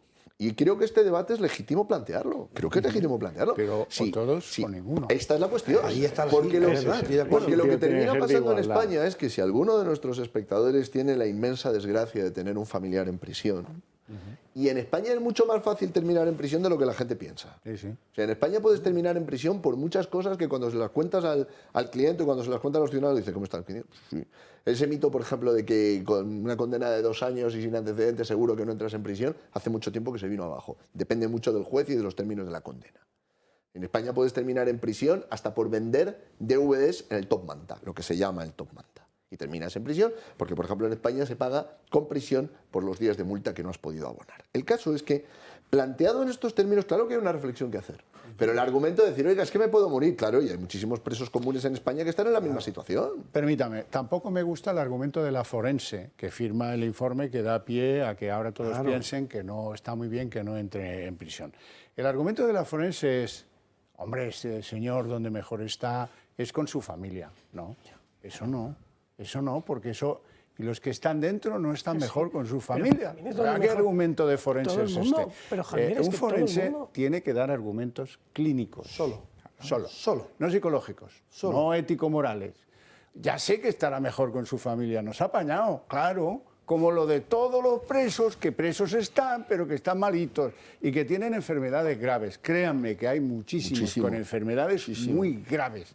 Los que contraídas en prisión. Tenido relación con hospitales penitenciarios lo saben, porque salen de la cárcel para ir al hospital penitenciario en la casi agonía. Javier, totalmente de acuerdo. Yo me expreso en castellano canario, pero yo creo que me expreso, vamos a ver, totalmente de acuerdo. Igualdad para todos. Segundo, mi hospital universitario tenía agregado la cárcel. Y por cierto, los presos de Etarra, que teníamos que poner espadadrapo aquí, yo operaba a unos cuantos de Etarra. Desconocidos en el nombre. Y lo teníamos, y tenemos la cárcel. Y ya no, ahora estamos compartiendo otros 2 hospitales, porque siempre no hay hospitales penitenciarios en pocos sitios de España. Hay hospitales. Bien. Bueno, y entonces lo ha vivido, con lo cual se ha vivido. ¿Qué hay que hacer? Por cierto, Griñán, estamos hablando de una enfermedad que debe ser anónima, primer punto, anónima, todo el mundo tiene derecho a protección de datos, anónima. Segundo, que puede ser curativa. Si quiere empezamos a hablar de esto. Porque esto me dice se puede curar. Se puede curar. Tercero, no diga que no entre en la cárcel. Ahora, el tratamiento que tiene que hacer, que es radioterápico y quimioterápico, de algo que ya he dicho público, se puede hacer ambulatoriamente en su casa y después ingresar. Pero todas las decisiones que se tomen, aparte de humanitaria, que es importante para todos, me acuerdo de alguien que estuvo con leucemia 9 meses con quimioterapia dentro de la cárcel. Y no quiero hablar de mi partido, quiero hablar de personas. También tiene casos. Por encima de los partidos y las ideas están las personas. Y yo hago política para las personas, no para el partido como Pero tal. es que las personas es evidente que nadie quiere que entre en la cárcel. No, hombre, joder, pues mejor sería que no entres en la cárcel. Pero chicos, si has delinquido, has robado 680 millones, pues es que te han condenado por ello, te vas al trullo. Es que no hay otra explicación. Y luego, perdón, porque antes contaban las anécdotas, el otro día estaba en un hospital oftalmológico, que precisamente de la sanidad pública, y allá apareció una pareja de la Guardia Civil con un preso, que el tío fue a que le pasasen la revisión. Y el tío está residiendo en la cárcel. Vas ambulatoriamente, te aplican el tratamiento que tenían que hacer y vuelves a tu celda tranquilamente. Y la radioterapia y la quimioterapia se pueden aplicar así perfectamente. ¿Qué pasa? Que aquí hay los de primera y los de segunda. Los socialistas son los de primera. Esos tíos están indultados, están en la calle, no entran en la cárcel, pueden robar lo que quieren, se les dejan prescribir los delitos, tienen la fiscalía de su lado, la abogacía del Estado que no presenta cargos. Y para todos los demás, ¿quién pone en la cárcel a las personas? Todo el peso de la justicia. Los jueces, solamente. Luego los jueces son los que ponen dentro y fuera a las personas. Nada más. Ricardo. En principio. Y después viene permiso lo que hay que evitar son los privilegios. Duda, y esto totalmente. tiene una apariencia de privilegio que es muy incorrecto, porque la justicia y la gestión de la administración pública pues tiene que transmitir objetividad, porque lo dice la Constitución, hay que servir con objetividad a los intereses generales. Objetividad, igualdad. Es que estamos aquí utilizando las palabras que tenemos que usar. Igualdad, objetividad, informe clínico justo y no subjetivo de decir, es que va a estar mejor en su casa. Sí, claro, por supuesto. Y todos. Entonces lo que hay que hacer es insistir en el principio de la igualdad de trato. Hay 2 cosas, Xavier, que yo quería... Sabes que este es un tema que cuando sale, creo que es un tema al que vale la pena dedicarle unos minutos, ¿no? Yo creo que hay 3 cosas aquí. Una, las consecuencias, el efecto que tiene un tratamiento de quimioterapia, de radioterapia, no son efectos, digamos, ordinarios. Es decir, requieren una atención médica y no es lo mismo el estado basal y la edad de una persona mayor que de una persona joven. Y creo que en este sentido es cierto que se tiene que ver caso a caso para todos, para los presos comunes también, para el que dio un palo en un garaje y está cumpliendo condena también, para este también. Pero luego hay 2 cosas de las que no se habla. Una son las personas que enferman estando en prisión, de dolencias gravísimas en prisión. Contraídas. Para quienes la pena de cárcel lleva una pena añadida o lleva una pena agravada y hay tratamientos médicos. Son contagios. Terribles. Y hay cumplimientos de condenas que uno dice, caramba, es que este hombre un paso por la cárcel, incluso un paso breve, le supuso unas consecuencias sobre su salud terribles, ¿no? Y luego hay otra, que son los suicidios en prisión. Claro, hay enfermedades que llevan aparejadas otras posibles consecuencias, estoy pensando en la depresión. Claro, el caso de los enfermos, que por las consecuencias de su tratamiento se terminan suicidando, España es un tema del que no se habla porque parece de mal gusto, porque da la impresión de que cuando una persona ha ingresado en prisión, todo lo que le pase ganado se lo tiene. Donde yo veo que está la gran injusticia, está en que esta reflexión que se hace a propósito de Griñán, y que creo que es legítimo hacerla, yo estoy de acuerdo en que el informe del forense, a mi juicio, se excede. Era un juicio que le correspondía a quien tuviera que decidir sobre su ingreso. Pero me parece que se tiene que hacer también sobre los presos comunes. Porque si no se termina dando una cosa que deslegitima a la justicia en España, que es la idea de que hay una justicia para ricos y una justicia para pobres. Una justicia para los, entre comillas, privilegiados o políticos y una justicia para los demás. Termina en prisión, estas diferencias se siguen manteniendo. Pongo un ejemplo rapidísimo. Para los que ingresan en prisión preventiva, se pueden pasar el tiempo de prisión preventiva sin salir ni un solo día, más que para cosas como el médico y sales, como se dice en la jerga penitenciaria, abrochado. Sales esposado y custodiado por la fuerza pública. Es necesario reflexionar sobre esto. Hay gente que ingresa en prisión provisional en condiciones terribles, pero no solamente a propósito de un político, sino a propósito de todos. Hombre, ahí está el régimen. Cierto, el régimen penitenciario es un tema muy complejo y la verdad es que exige mucha humanidad. Tú fíjate, estos condenados etarras que los han trasladado al País Vasco inmediatamente están gozando de libertad. Es que los etarras entonces, es que hay esto de dividir el régimen penitenciario entre comunidades autónomas, está bien la gestión, pero es que la decisión y los criterios pues tienen que ser homogéneos en España, ¿no? Tienen que estar coordinados. Aquí se pone, si me lo permite, un minuto nada más. Lo que ocurre es que hay una sanidad penitenciaria que está muy abandonada. Sanidad, que son profesionales sanitarios que hacen una posición para ser enfermeros, médicos, etcétera, farmacéuticos y psicólogos, hay muy abandonada. Nosotros, no quiero hacer política de partido, me encanta la política, pero no de partido hoy, que es que se aprobó una moción para mejorar esa sanidad hace 4 años y no se ha hecho nada. Quiero decir, pero hay que mejorarlo. No va a obviar todo, porque los hospitales no los puedes obviar, porque tú en la sanidad penitenciaria no puedes tratar, primero no puedes operar, pero segundo no puedes tratar todo tipo de patologías. Sí que hay que tratarlos a todos igual y lo preso común es exactamente igual que nosotros. Don Ricardo, con eso del abrochaos, salen de la cárcel abrochaos para la señal de las esposas, me ha recordado que esa es una frase que le gusta mucho a Puigdemont y que a mí se me ha olvidado ofrecerles antes. No pretendo volver atrás sobre las aguas ya tal, pero no se pueden perder la frase de Puigdemont. Que l'ha de complir democràticament amb el nostre compromís i que això mereix algun tipus de condemna. Jo no avalaré amb el meu benefici personal una política que pretén criminalitzar l'anhel dels catalans de viure definitivament en un país lliure. I que ningú no tingui dubtes. No tornaré ni emmanillat ni rendit davant d'un jutge espanyol per tal que sigui indulgent. Lluitaré per tornar lliure. Pido perdón por no ofrecer a la vez la traducción del catalán del pulcro Puigdemont. No volveré esposado ante un juez español, aunque sea muy benévolo el trato que me pueda ofrecer. Mi deseo es volver libre a Cataluña y supongo que ejercer en la política. A un país libre. Esto un país libre. En castellano, que es un gran idioma, se llama iluminado. Este es un iluminado, tocado por alguien que no se sabe quién es, que le paga a alguien, que somos nosotros, que habrá que averiguar los últimos 5 años quién los ha pagado. Dice que un empresario, a ver cómo, es dinero público de la Generalitat, que es nuestro, sin duda, que habrá que averiguar en honor a la transparencia. No volvamos atrás, avancemos porque tengo yo mucho interés en dedicar unos minutos siquiera en el programa a un problema real que trajeron a Madrid esta semana los regantes del Levante español. Los regantes del Levante español se manifestaron y eran cientos de miles frente al Ministerio de Transición Ecológica para decirles, oiga, con la reducción del trasvase Tajo Segura están condenando a perder el 70% de su riqueza pues, a determinadas comunidades casi por entero. Una es la valenciana, otra es la de Murcia y en parte la de Andalucía, aparte de la costa almeriense. Bueno, novedades políticas. Vamos a ver imágenes, ponedme imágenes de estos agraviados con esto del trasvase Tajo Segura. Dicen que los técnicos no han tomado esas decisiones de reducir el agua que circula por el trasvase, eso es muy importante, muy a tener en cuenta.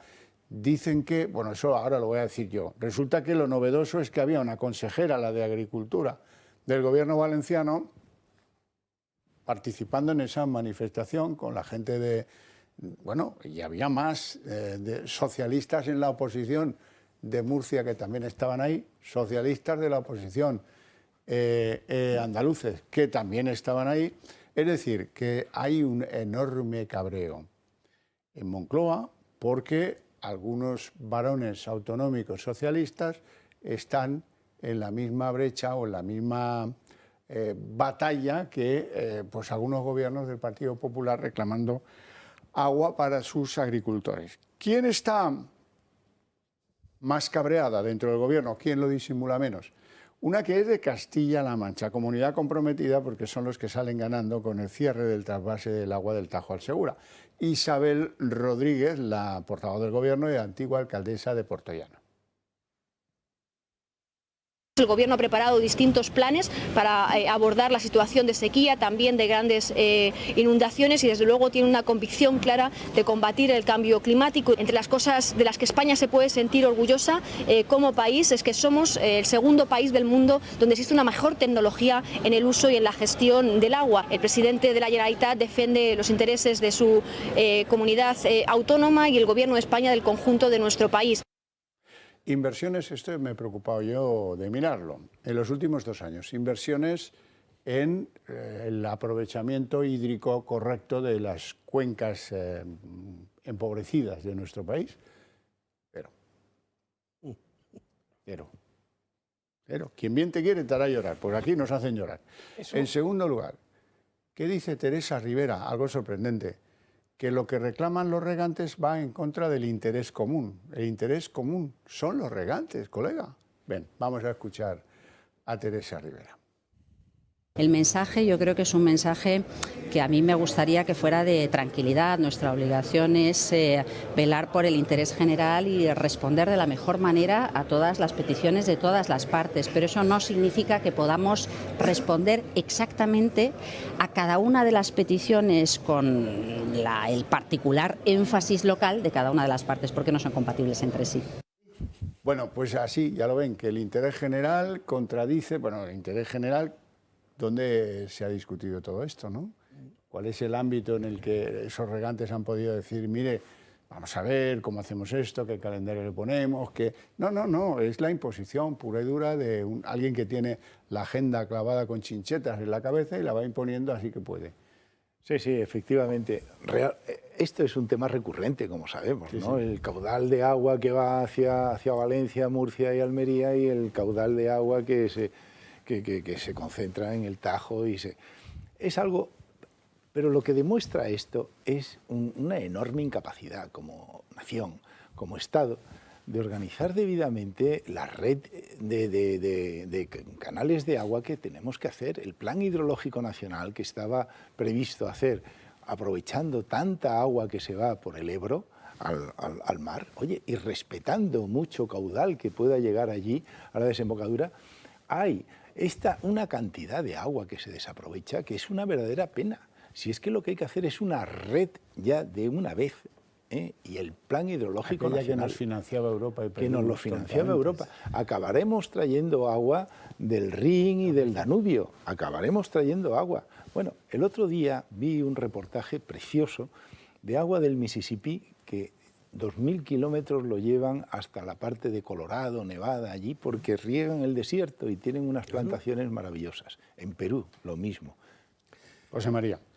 Eso tenemos que entender en el PENIEC, que es el plan energético de Teresa Rivera, prevén 0 euros de inversión en obra hídrica. Es más, prevén el fin de la concesión de determinados embalses y prevén no renovarlos para seguir. Prevén también no renovar las concesiones, los permisos, no prorrogar los permisos a determinadas centrales nucleares. ¿Por qué hablo de nucleares? Está muy relacionada el agua con la energía. Ya saben que uno de los sistemas más viables que tenemos en España para almacenar la energía son precisamente las centrales de bombeo. O sea, tú tiras agua, con esa generas y en horas bajas de consumo bombeas el agua de nuevo arriba. Esto además te permite mantener el agua elevada en unas cotas de altitud, que a su vez son con las que te permiten luego reconducirla a través de estos trasvases. Tenemos que entender también el concepto de lo que se llama el caudal ecológico, que es el principal problema por el cual se está recortando ahora en el trasvase hacia el Segura. Y es que dice Teresa Rivera que los ríos tienen que mantener un determinado caudal ecológico. Ese caudal ecológico lo que hacen es hacer unos análisis de agua, de la calidad de las aguas. Y lo que pretenden es que las aguas que bajan sucias de la gestión de las grandes ciudades, Madrid principalmente, baja sucia, lo que pretenden hacer es compensarla añadiendo agua que normalmente se iba a ese trasvase, para que la calidad del agua del Tajo esté en unos estándares elevados. Entonces, en lugar de incentivar el tratamiento y el saneamiento de las aguas urbanas residuales, lo que pretenden hacer es simplemente mezclar agua sucia con agua limpia para reducir la proporción de polución en ese agua. Y a cambio de eso lo que hacen es retirarles el agua, eso, al trasvase Tajo Segura. Por otro lado, el Segura, en su desembocadura, arroja una cantidad muy baja de metros cúbicos al mar, porque hay un aprovechamiento elevadísimo del agua que va en ese cauce y la vida marina no se ha visto afectada por ello. Por un lado. Por otro lado, España arroja de media unos 15.000 hectómetros cúbicos al año de más de lo que establece el Tratado de la Albufeira a Portugal, entre el Duero y el Tajo. Podríamos mantener esos 15.000 metros cúbicos de agua anuales en España, que nos servirían no solo para generar energía, sino también para ser aprovechados en regadíos, que a su vez nos permitirían incrementar, casi duplicar la cantidad de regadíos que tenemos en España, porque eso se emplea en unos 15.000. ¿Pero de quién es el agua? Esto es lo que primero... Es de España. Ya está. No hay ningún problema importante que tenga España que tenga solución local. Solo tendrá solución nacional y europea. Y si no aprendemos eso, y es lo que somos, se llama evidencia científica. Aquí no vale ideología. No se puede operar con ideología, no se puede hacer una sentencia con ideología, no tiene sentido. Hay gente que dice que sí, si interpreta el derecho penal, no, hará lo que quiera. Y eso en España estamos fallando. El agua es de Murcia, no, es de Valencia, no. El agua es de los españoles. Y a partir de ahí, con ese principio, hay que buscar siempre soluciones globales. Y si no buscamos soluciones globales, son parches ridículos. Sin embargo, y no conduce a nada. Sin embargo, se está desertificando cada día más este país. Y con el cambio climático se desertifica más. Y dejar en estos momentos, porque sí, sin regar miles de hectáreas, va a dejar, entre otras cosas, a 15.000 parados más y además con un problema enorme de suministro de productos concretos. Y eso es así. ¿Qué hace Europa? Europa, a la que pertenecemos, no corta el Rin para que no vaya. No se plantea ese tema. El agua del Rin es de los alemanes. Y por cierto, llega a Austria también. En un trozo. Sí, pero en ese trozo no dijo. Es que nosotros somos una península. Nace en Suiza. Y lo que no entiendo entonces, Suiza, con esta tesis que es clara, estoy totalmente de acuerdo, lo que no entiendo es por qué los sucesivos gobiernos del Partido Popular paralizaron la interconexión de las cuencas que estaban ya planificadas. Bueno, se explica, porque este razonamiento que lanzas es de total claridad. O sea, el agua es de todos. Todos tenemos derecho a emplear el agua de toda España y lo que no tiene sentido es arrojarla simplemente al mar y desaprovecharla. Deberíamos aprovecharla entre todos. ¿Y por qué los gobiernos del Partido Popular fueron parando las interconexiones de las cuencas? Yo creo que tiene un poco de obsesión con el Partido Popular, pero no importa. Se soluciona con omeprazol. Se soluciona con omeprazol. Se llama un antiácido, se soluciona y se queda muy bien. Pasa que es muy malo para el hígado. No, si quieres te lo cuento yo, tú no lo puedes hablar. Es un peligro. Eso se llama pseudociencia, lo que está haciendo. Pseudociencia, que eso se llama doctor Google, que lo consulta todo el mundo y nadie lo conoce, pero es pseudociencia. Los grandes triunfos de España, de este gran país, es siempre global. No hay nada que sea local que sea a nivel puntero mundial. Y donde está la palabra N, que algunos le chirrían y lo quieren quitar, se triunfa. Y pongo de ejemplo, perdóname que somos primeros del mundo 29 años seguidos en trasplantes. Organización Nacional de Trasplantes. Han querido quitar la N, ¿eh?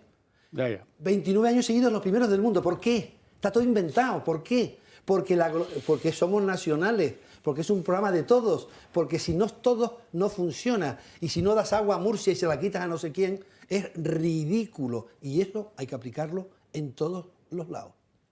Bueno, vamos a hacer una pausa de publicidad. Volvemos en apenas unos minutos para la recta final del programa.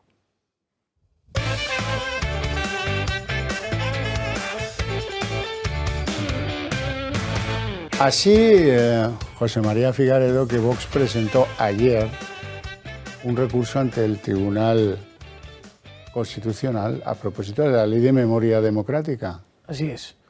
Así es. Hemos preparado y presentado ese recurso precisamente porque creemos que la Ley de Memoria Democrática es una auténtica aberración constitucional que atenta contra la libertad de ideología, contra la libertad de cátedra, pretende establecer cuál es la verdad oficial mediante un texto legislativo. Es, en definitiva, una norma absolutamente orwelliana y que debe ser atacada por todas las instancias constitucionales y debemos intentar Lo que pelearle. pasa es que ahora ya sabe usted cómo está el Constitucional. Efectivamente. Presidente y vicepresidenta. Pero es que es más, la vicepresidenta fue una sí. de las personas que participó directamente en la redacción de la Ley de Memoria Pues ya Democrática. manden el escrito para que se abstenga de participar en la votación de en su día la sentencia, que no sé cuándo llegará, porque en ese tribunal hay cosas que se les atragantan. No, pero por ejemplo, lo del es un aborto, punto 12 muy años importante. esperando. Pero es un punto muy importante, porque si el Tribunal Constitucional le da una larga cambiada a esto, por las circunstancias que sea, sin entrar en la composición de magistrados ni nada, que ya es recurrente también el asunto que sí, la independencia, la imparcialidad, las incompatibilidades y todo esto. Luego está el Tribunal Europeo de Derechos Humanos y Luxemburgo. Ahí se puede tratar, porque aquí en España el artículo 1 de la Constitución dice que España se constituye en un Estado social y democrático de derecho que propugna como valores fundamentales del ordenamiento jurídico la libertad, la justicia, la igualdad y el pluralismo político. Y esta ley ataca directamente al pluralismo político y a las creencias de cada uno de nosotros y dice, usted, la verdad oficial es esta. Y dice, pero bueno, ¿pero esto qué es? La Sharia, ¿esto es el Corán? ¿Dónde hemos llegado? Eso es. Bueno, por cierto, el Tribunal de Derechos Humanos Europeo, donde hay 3 españoles. Bueno, porque estamos hablando de Europa y que hay 3 españoles. Claro, hombre. No, sería bueno que no. Lo que pasa es que hay que estar muy atentos tiene a cómo más se sustituye. ámbito, Son de los es más destinos ámbito. buenos. Son de los destinos buenos. Tiene más ámbito que solo países. Bueno, no solo hay este desafío, ahora la próxima linde en materia de refriega política va a ser la ley de universidades. ¿Por qué? Porque el gobierno accedió a que sus malas compañías, uso el argumentario de Emiliano García Paje, que me parece muy valioso, las malas compañías del gobierno lo contaminaron para que metiera en uno de sus artículos, a capón, que los claustros pudieran tener expresión y formar opinión política y defenderla como la opinión de la universidad. Lo que hacían las universidades catalanas en tiempo del Procés, exactamente eso. Y, bueno, precisamente hasta Emiliano García Paje, que es una persona, hombre, el valor acreditado como la mili antiguamente no lo tiene, porque suele echarse atrás unos minutos después. No me consta que se haya echado atrás de lo de la ley de universidades, así es que debe ser gordo, porque dice Paje que es que esto elude un mínimo planteamiento de lo que dice la Constitución, ¿no? Y debe ser bastante así, porque para que lo diga Paje, para que se enfrente Paje. Bueno, Paje se enfrenta porque a lo mejor se tiene que tragar otra más, porque lo que ha ocurrido ahora con el Constitucional es de libro, terrible. Y además terrible porque además es irreversible. Por mucho que se corrija, ya hay cosas que es irreversible. Sí. La ley de universidad me la conozco un poco, me la he leído. Hay mucho que discutir. Hay una armada enorme porque hay los independentistas. Si los dejas, quieren títulos independentistas. Quieren MIR, médicos residentes españoles catalanes. Cuando es un éxito los MIR españoles. Bueno, porque llega todo a una mediocridad total. Y ahora lo que quieren es, entre otras cosas, bueno, por cierto, puede ser rector cualquier profesor asociado. No catedrático ni titular. No, Esto parece hecho para Pablo Iglesias. Sí, Pablo Iglesias. Puede ser rector. Yo he oído que podía ser cualquier empleado de cualquier nivel, ¿no? Sí, sobre todo profesor asociado. Debe ser profesor. Yo creo que tiene que ser profesor, pero bueno, pero para ser rector tiene que tener una cierta consistencia universitaria. También lo quieren cambiar. Con lo cual, hay una gran movida, independientemente de lo que quieran hacer, ese colectivo universitario en general tiene opinión. Tiene opinión y les molesta montones a los colectivos que tienen opinión y crean opinión, que es lo que más les molesta al perosanchismo. Y bueno, también es verdad que la mujer de Pedro Sánchez está dando un máster, ni es universitaria, ni es nada y no sé quién nos ha certificado. Pero es una gran repartidora de ayudas europeas. Bueno, recuerdo que una universidad de Barcelona hizo a lo mejor tú lo recuerdas, Javier, una declaración en relación al tema de la independencia. Sí, y que fue la Pompeu Fabra, sí. Y que hubo una resolución judicial diciendo que estos, ¿de qué iban? ¿De qué van? Porque una universidad es una universidad, un colegio es un colegio, un hospital es un hospital. Si aquí lo mezclamos todo, pues ya lo que pasa de todas maneras con respecto a las universidades, el ranking mundial de universidades es un ranking internacional, como saben, ¿no? Shanghái. Cuando se habla de las universidades españolas, se habla hay 2 catalanas, por cierto, 2 que están en Cataluña, son españolas que están en Cataluña, y de ahí no se pueden escapar, porque no va a haber ningún ranking que sea catalán y que te diga que es muy buena universidad, porque te quedas sin cliente, entre comillas, te quedas sin nada y subvenciones. Don Ricardo. Hay 2 cosas aquí, yo creo que de cierta perspectiva política, ¿no? Una es el intento de politizar las universidades durante el golpe de Estado de 2017 y el camino que condujo, ¿no? Porque hubo pronunciamientos antes y además las universidades en Cataluña se prestaron para ser un espacio de agitación política. Esto es algo muy de mayo del 68, ¿no? En ese contexto hubo pronunciamientos judiciales y hubo una reacción por parte del profesorado constitucionalista y de plataformas constitucionalistas que denunciaron esta politización. Yo recuerdo incluso algunos casos de agresiones a organizaciones constitucionalistas. García Manrique. El caso de los jóvenes de Sacabad, por ejemplo, que les han tirado las mesas, les han agredido cuando han tratado de dar a conocer su actividad. Recuerdo el caso de un catedrático de Derecho Internacional Privado que terminó arrastrado, ¿no? Pero además de este aspecto de la politización de las universidades, creo que hay otro. En la visión de la izquierda, cuando la izquierda no gobierna, los cuarteles de invierno, los lugares donde se atrinchera y se hace fuerte, son las instituciones de generación del pensamiento. Esto no quiere decir que todos los que van sean generadores de pensamiento, pero sí quiere decir que las universidades, los think tanks, las fundaciones, recuerdo un vídeo de Íñigo Errejón a propósito de esto, son los lugares donde se refugian, donde se parapetan. De hecho, Podemos nace en el campus de Ciencias Políticas de la Universidad Complutense. Sí, hablaba de ONGs que tuvieran subvenciones de los ayuntamientos, de las comunidades, para que ellos pudieran seguir con sus puestos de trabajo. Ellos utilizan las universidades, fundamentalmente las universidades públicas, como plataformas para el activismo y para la creación de organizaciones satélites, asociaciones, fundaciones, grupos de investigación, grupos de trabajo, y se van colocando y se van situando hasta que vengan tiempos mejores. Claro, hay que tener en cuenta una cosa. Siempre con financiación pública. Sí, por esto hago hincapié en el tema de las universidades públicas. Nadie públicas. pone un dinero. Pero es que hay que tener en cuenta un detalle interesante. Al igual que pasaba antes con la judicatura y con la fiscalía, la universidad y fundamentalmente el profesorado funcionario universitario ha tenido siempre una gran facilidad para dedicarse a la política, porque cuando finalmente cesaban en su actividad política volvían a su plaza, que es algo que con otras profesiones, por ejemplo profesiones liberales, no sucede. No es tan sencillo volver a tu actividad como asesor o a tu actividad como arquitecto autónomo, ¿no? cuando has tenido un tiempo, porque aparte tienes incompatibilidades, etcétera, ¿no? Esto hizo que haya habido grandes personajes que han tenido entrada y salida de la vida universitaria pública. Me estoy acordando de Gregorio Peces Barba, por ejemplo. Sí, podríamos mencionar más casos, ¿no? Que cuando no tienen ningún cargo para el que les nombren, se vuelven a la universidad y continúan. Claro, como no todos tienen una plaza, no todos son funcionarios, es necesario buscar otros acomodos, por ejemplo, fundaciones, think tanks, al calor de las universidades. ¿Sabes qué pasa? Sí. Yo creo que es muy bueno que cuanto más universitarios vayan a la política, mejor.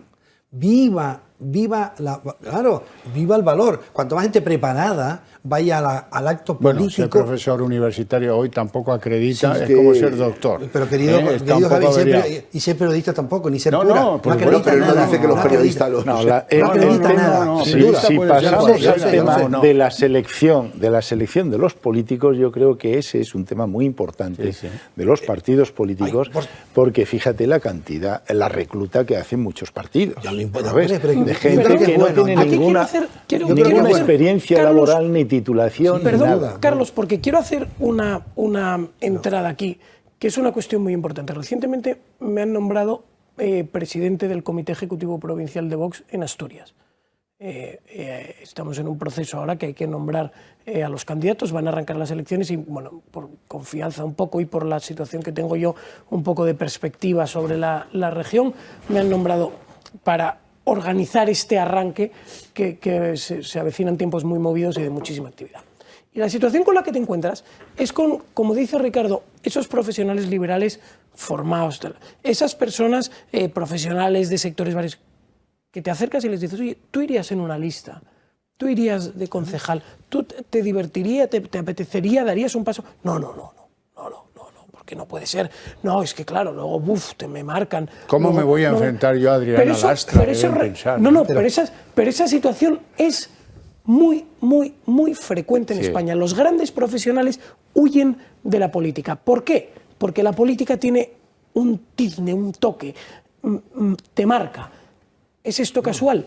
yo creo que esto se ha producido durante muchos años precisamente para expulsar a los buenos de la política, y que solo aquellos que están altamente ideologizados y que normalmente esto está relacionado con una negligencia profesional abultada, esas personas son las que se quedan en la política. Tenemos a Leire Pajín, tenemos a todas esas ministras que no han trabajado. José María, es la ley electoral y las listas cerradas. Al final, el que manda es el partido, y nadie tiene que buscarse sus votos. Yo no sé si eso lo solucionaría. Yo no sé si eso lo solucionaría en cualquier caso, porque lo mismo sucede con los cargos. Tú cuando quieres, mira en Inglaterra, sí, pero no es lista abierta, es lista comarcal. Vamos a ver, es que estamos mezclando mucho, yo encantado de hablarlo. Primero, la docencia es compatible con la política. Le habla a alguien que es catedrático, lo que pasa es que no cobras. Claro, como todo en la vida. Yo no he dejado de dar clase nunca. Como soy funcionario, he pedido la excedencia especial. Por cierto, excedencia especial que jurídicamente está muy mal definida porque es graciable. Te la doy o no te la doy, que es ridículo. La asistencia sanitaria también es compatible, pero hay que pedirla y te tienen que votar que la tienes. Lo que pasa es que es un esfuerzo. Aquí esto no es voy aquí a figurar a ver si me dan senador o diputado. No, por cierto, listas abiertas. El Senado es abierta, con cruce. Pero no puede hacer... ¿Qué significa lista abierta? ¿Significa lista abierta que se puede presentar 200? No. Significa, si lo que lista abierta significa es que van 47, hablando de memoria. Por tú puedas poner lo que quieras. Al estilo inglés. Bueno, sí, bueno, pero es que eso hay que hacer. No, pero podría hacerse. Es otro tema. Pero tampoco la panacea. Es otro tema. Tampoco la panacea. Tampoco la panacea. Lo que es bueno, y sí sería la panacea, es que vayan los mejores. Eso es. Y los mejores hay que estimular a que vayan. Por eso llevo muy mal la descalificación colectiva de los políticos, de los periodistas y de los curas. No. Algunos, yo creo que mayoritariamente en todos los partidos hay gente buena. Y lo digo en esta televisión. Y no decir lo contrario es ridículo, es tirar piedras contra tu propio tejado. Pero lamentablemente se habla así. Es que las palabras no son baladí. Y las madres dicen, hijo, no entres nunca en política. No entres en política. ¿Tú crees que se puede decir eso? Y tengo un buen contable. Es verdad, pero eso de ahí viene. Me dijeron literalmente... Tú no te puedes permitir meterte en política, hemos hecho muchos esfuerzos para educarte, no te puedes permitir dilapidarlos y meterte en política. Eso me lo dijeron. Yo entré con juventud acumulada, con mucha juventud acumulada en política, me ha ido francamente bien, me siento orgullosísimo. Creo que no hay nada más bonito que hacer política con mayúsculas y punto. La realidad es que los buenos no se meten en política. Los que se suelen meter son los malos. Mira, yo creo que eso, Leire Pajín y etcétera. Hay gente muy buena, Estamos hablando de lo mismo. Excepciones. Por cierto, en política es el único sitio donde no puede haber vacantes. Puede haber notarios vacantes, puede haber magistrados vacantes, catedráticos vacantes, pero no puede haber vacantes en política. O sea, si son 17 concejales, tiene que haber 17, no 16. Y si estás tú, bien, y si no, también, malo o bueno. Y ahí está el problema. No hay vacantes en política. No puede haber 42 diputados, estoy dando todo de memoria. Si son 362, no puede haber 361. Sí que puede. No puede. De hecho, llevo 17 años de senador. No se puede. El Rastas de Podemos fue expulsado y ese asiento está vacante. Está vacante porque está expulsado, pero porque no ha corrido la lista. El Rastas es canario. No me pongas ejemplos malos. Porque no ha corrido la lista. No ha corrido la lista por un artilugio del partido. Pero no anula que no pueda haber vacantes, querido José María. No hay vacantes. Que no hay vacantes en política, que cuando tú pones que hay que elegir 360... Si hay una vacante, ¿cómo no va a Hay una vacante porque el partido no la ha cubierto, no porque no haya vacante. Oye, al final, ¿qué es lo que hay que hacer? La política, la función política, que sea creíble, respetuosa y que transmita confianza. Y realmente lo que hay que hacer es... Bueno, yo quiero introducir un cambio, tema porque positivamente sé que es lo que incomoda en Moncloa. Cuando alguien dedica minutos en televisión a este asunto, alguien se incomoda y tiene ahí un retortijón tremendo. ¿Cómo voy yo a desperdiciar esa gran oportunidad de que alguno se vaya mal a la cama este sábado? Les hablo de la ley del solo sí es sí. Siguen cayendo casos y casos y casos. Hay uno espectacular de ayer. Resulta que uno de los que han salido, de los 17 que han salido afortunadamente para ellos, han sido excarcelados por la aplicación de la ley. Resulta que el tío, lo primero que se le ocurre es amenazar a la víctima. Una vez en la calle, amenaza a la víctima, no tiene ningún problema. Y el agravante semanal,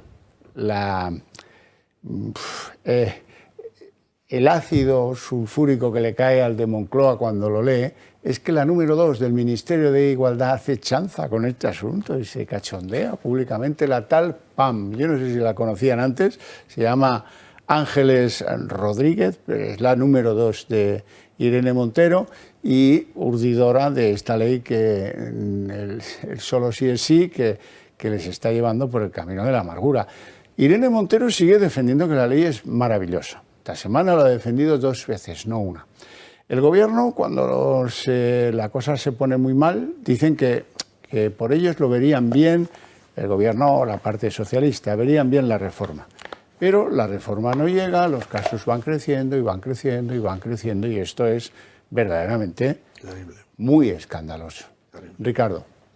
Hay 2 cosas aquí, Xavier. Una es que esa reforma es una catástrofe para las víctimas, porque además crea una sensación de injusticia radical porque se podía haber evitado, no había por qué hacer esa reforma. Pero luego creo que hay otra cuestión. Antes decía Antonio Alarcó que este gobierno no tiene factores inhibitorios, este es uno de ellos. Es decir, podría haberse corregido esa reforma. Esa reforma es errónea, está generando situaciones de verdadera injusticia, de tipos que no deberían salir a la calle y están saliendo.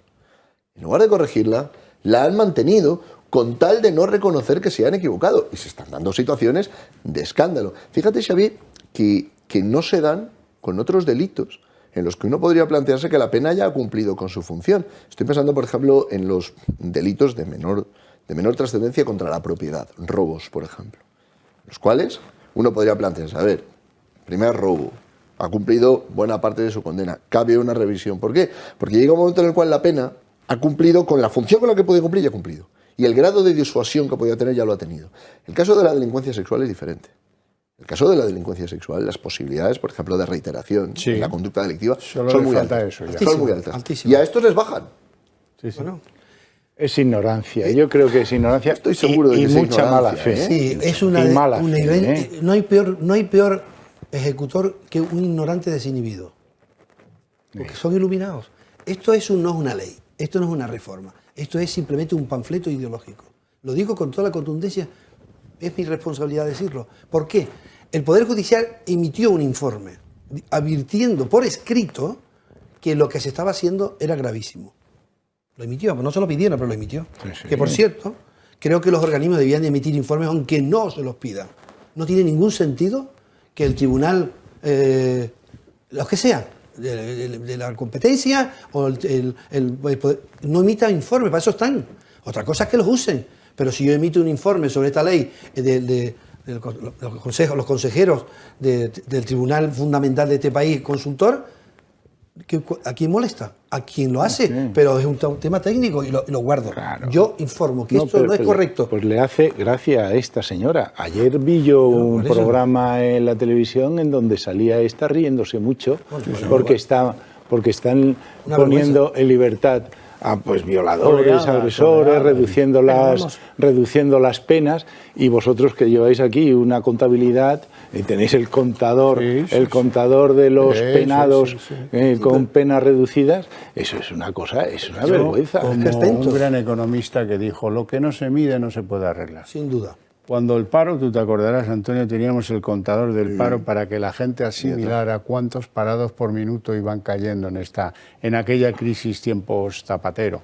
Ahora hay que tener este contador activo. Este contador, sí. Porque, pues fíjate, porque es que además nos hemos enterado de que incomoda mucho a Moncloa. Pues, oye, miel sobre hojuelas. José María. Además, cuando dices que incomoda mucho a Moncloa, no solamente a ahí, es que hay 800 personas ahí metidas. A 80.000 euros al año. No, me refiero a los que mandan. Bien, pues bueno. Pero es curioso que el Partido Socialista, algunos de los portavoces del Partido Socialista están pidiendo la dimisión de esta señora. Claro, porque hay gente... Sí, pero no la pueden cesar por el pacto de gobierno. Claro. Es que por eso este gobierno está intervenido. No sé lo que dije al principio, está intervenido. No ha ocurrido nunca. ¿Por qué? No está intervenido. Para gobernar necesita... El PSOE no puede entrar en los ceses de los ministerios que controla Podemos. No, a lo que me refiero es que el gobierno, el presidente del gobierno es quien tiene la potestad para nombrar pero ministros. Políticamente no puede. No, políticamente no le interesa. ¿Para qué? Para mantenerse agarrado al poder 2 días más. Estamos en las mismas que con los... O sea, el gobierno, Pedro Sánchez, está dispuesto a dejar a los violadores salir a la calle con tal de mantenerse agarrado en el poder. Es decir, aquí Podemos señalar a Podemos, pasar a la historia. Podemos aquí señalar a Podemos como el autor inmediato, pero el autor mediato, ineligiendo, invigilando, es el Partido Socialista, que es nefasto. El Partido Socialista en sí, el Partido Socialista que hoy tenemos enfrente en España es un partido nefasto, que permite que los violadores se vayan a la calle, que vende la soberanía de la nación española, que regala los principios fundamentales de la Constitución y coloca a sus amiguetes en los más importantes tribunales. Ese es el Partido Socialista que hoy hay en España. Porque no hay un PSOE bueno y uno malo. La prueba es que dicen, Emiliano García Paje, que dicen que protestó cuando se le puso delante una votación en Castilla-La Mancha para protestar por esta situación, se abstuvo. ¡Se abstuvo! El Partido Socialista es el culpable de toda esta situación y lo que tenemos que entender es que los diputados socialistas, por supuesto, cada uno de ellos. Entonces, que esta chica del Partido Socialista que dice Ángela Rodríguez Pam debería dimitir, es una de las cómplices de que estas personas sigan ahí. Y por cierto, una última cuestión. Está Podemos en ese mantenella e no enmendalla que decía el refrán. Están solamente intentando justificar su actuación negligente. Pero es que ahora, aunque cambiasen la norma por la irretroactividad de la norma penal sancionadora desfavorable, esto ya no tiene solución. De todas formas, esta gente yo creo que le falta un asesoramiento, tú antes comentabas, debido. Porque cualquiera que sufra una violación o una agresión sexual, consecuencia de una puesta en libertad de estas personas, consecuencia de esta ley reductora de penas, se puede dirigir y dar un disgusto a esta señora que tanta gracia le hace, a ella y a su jefa. Le puede. Yo creo que es una, pero disgustos se lo da. Es una tristeza lo que está ocurriendo. Yo creo que estamos viviendo una época de verdad, lo digo triste. También es verdad que la vida es circular, no es lineal. No es lineal. Quien crea que la vida es lineal se confunde y es circular.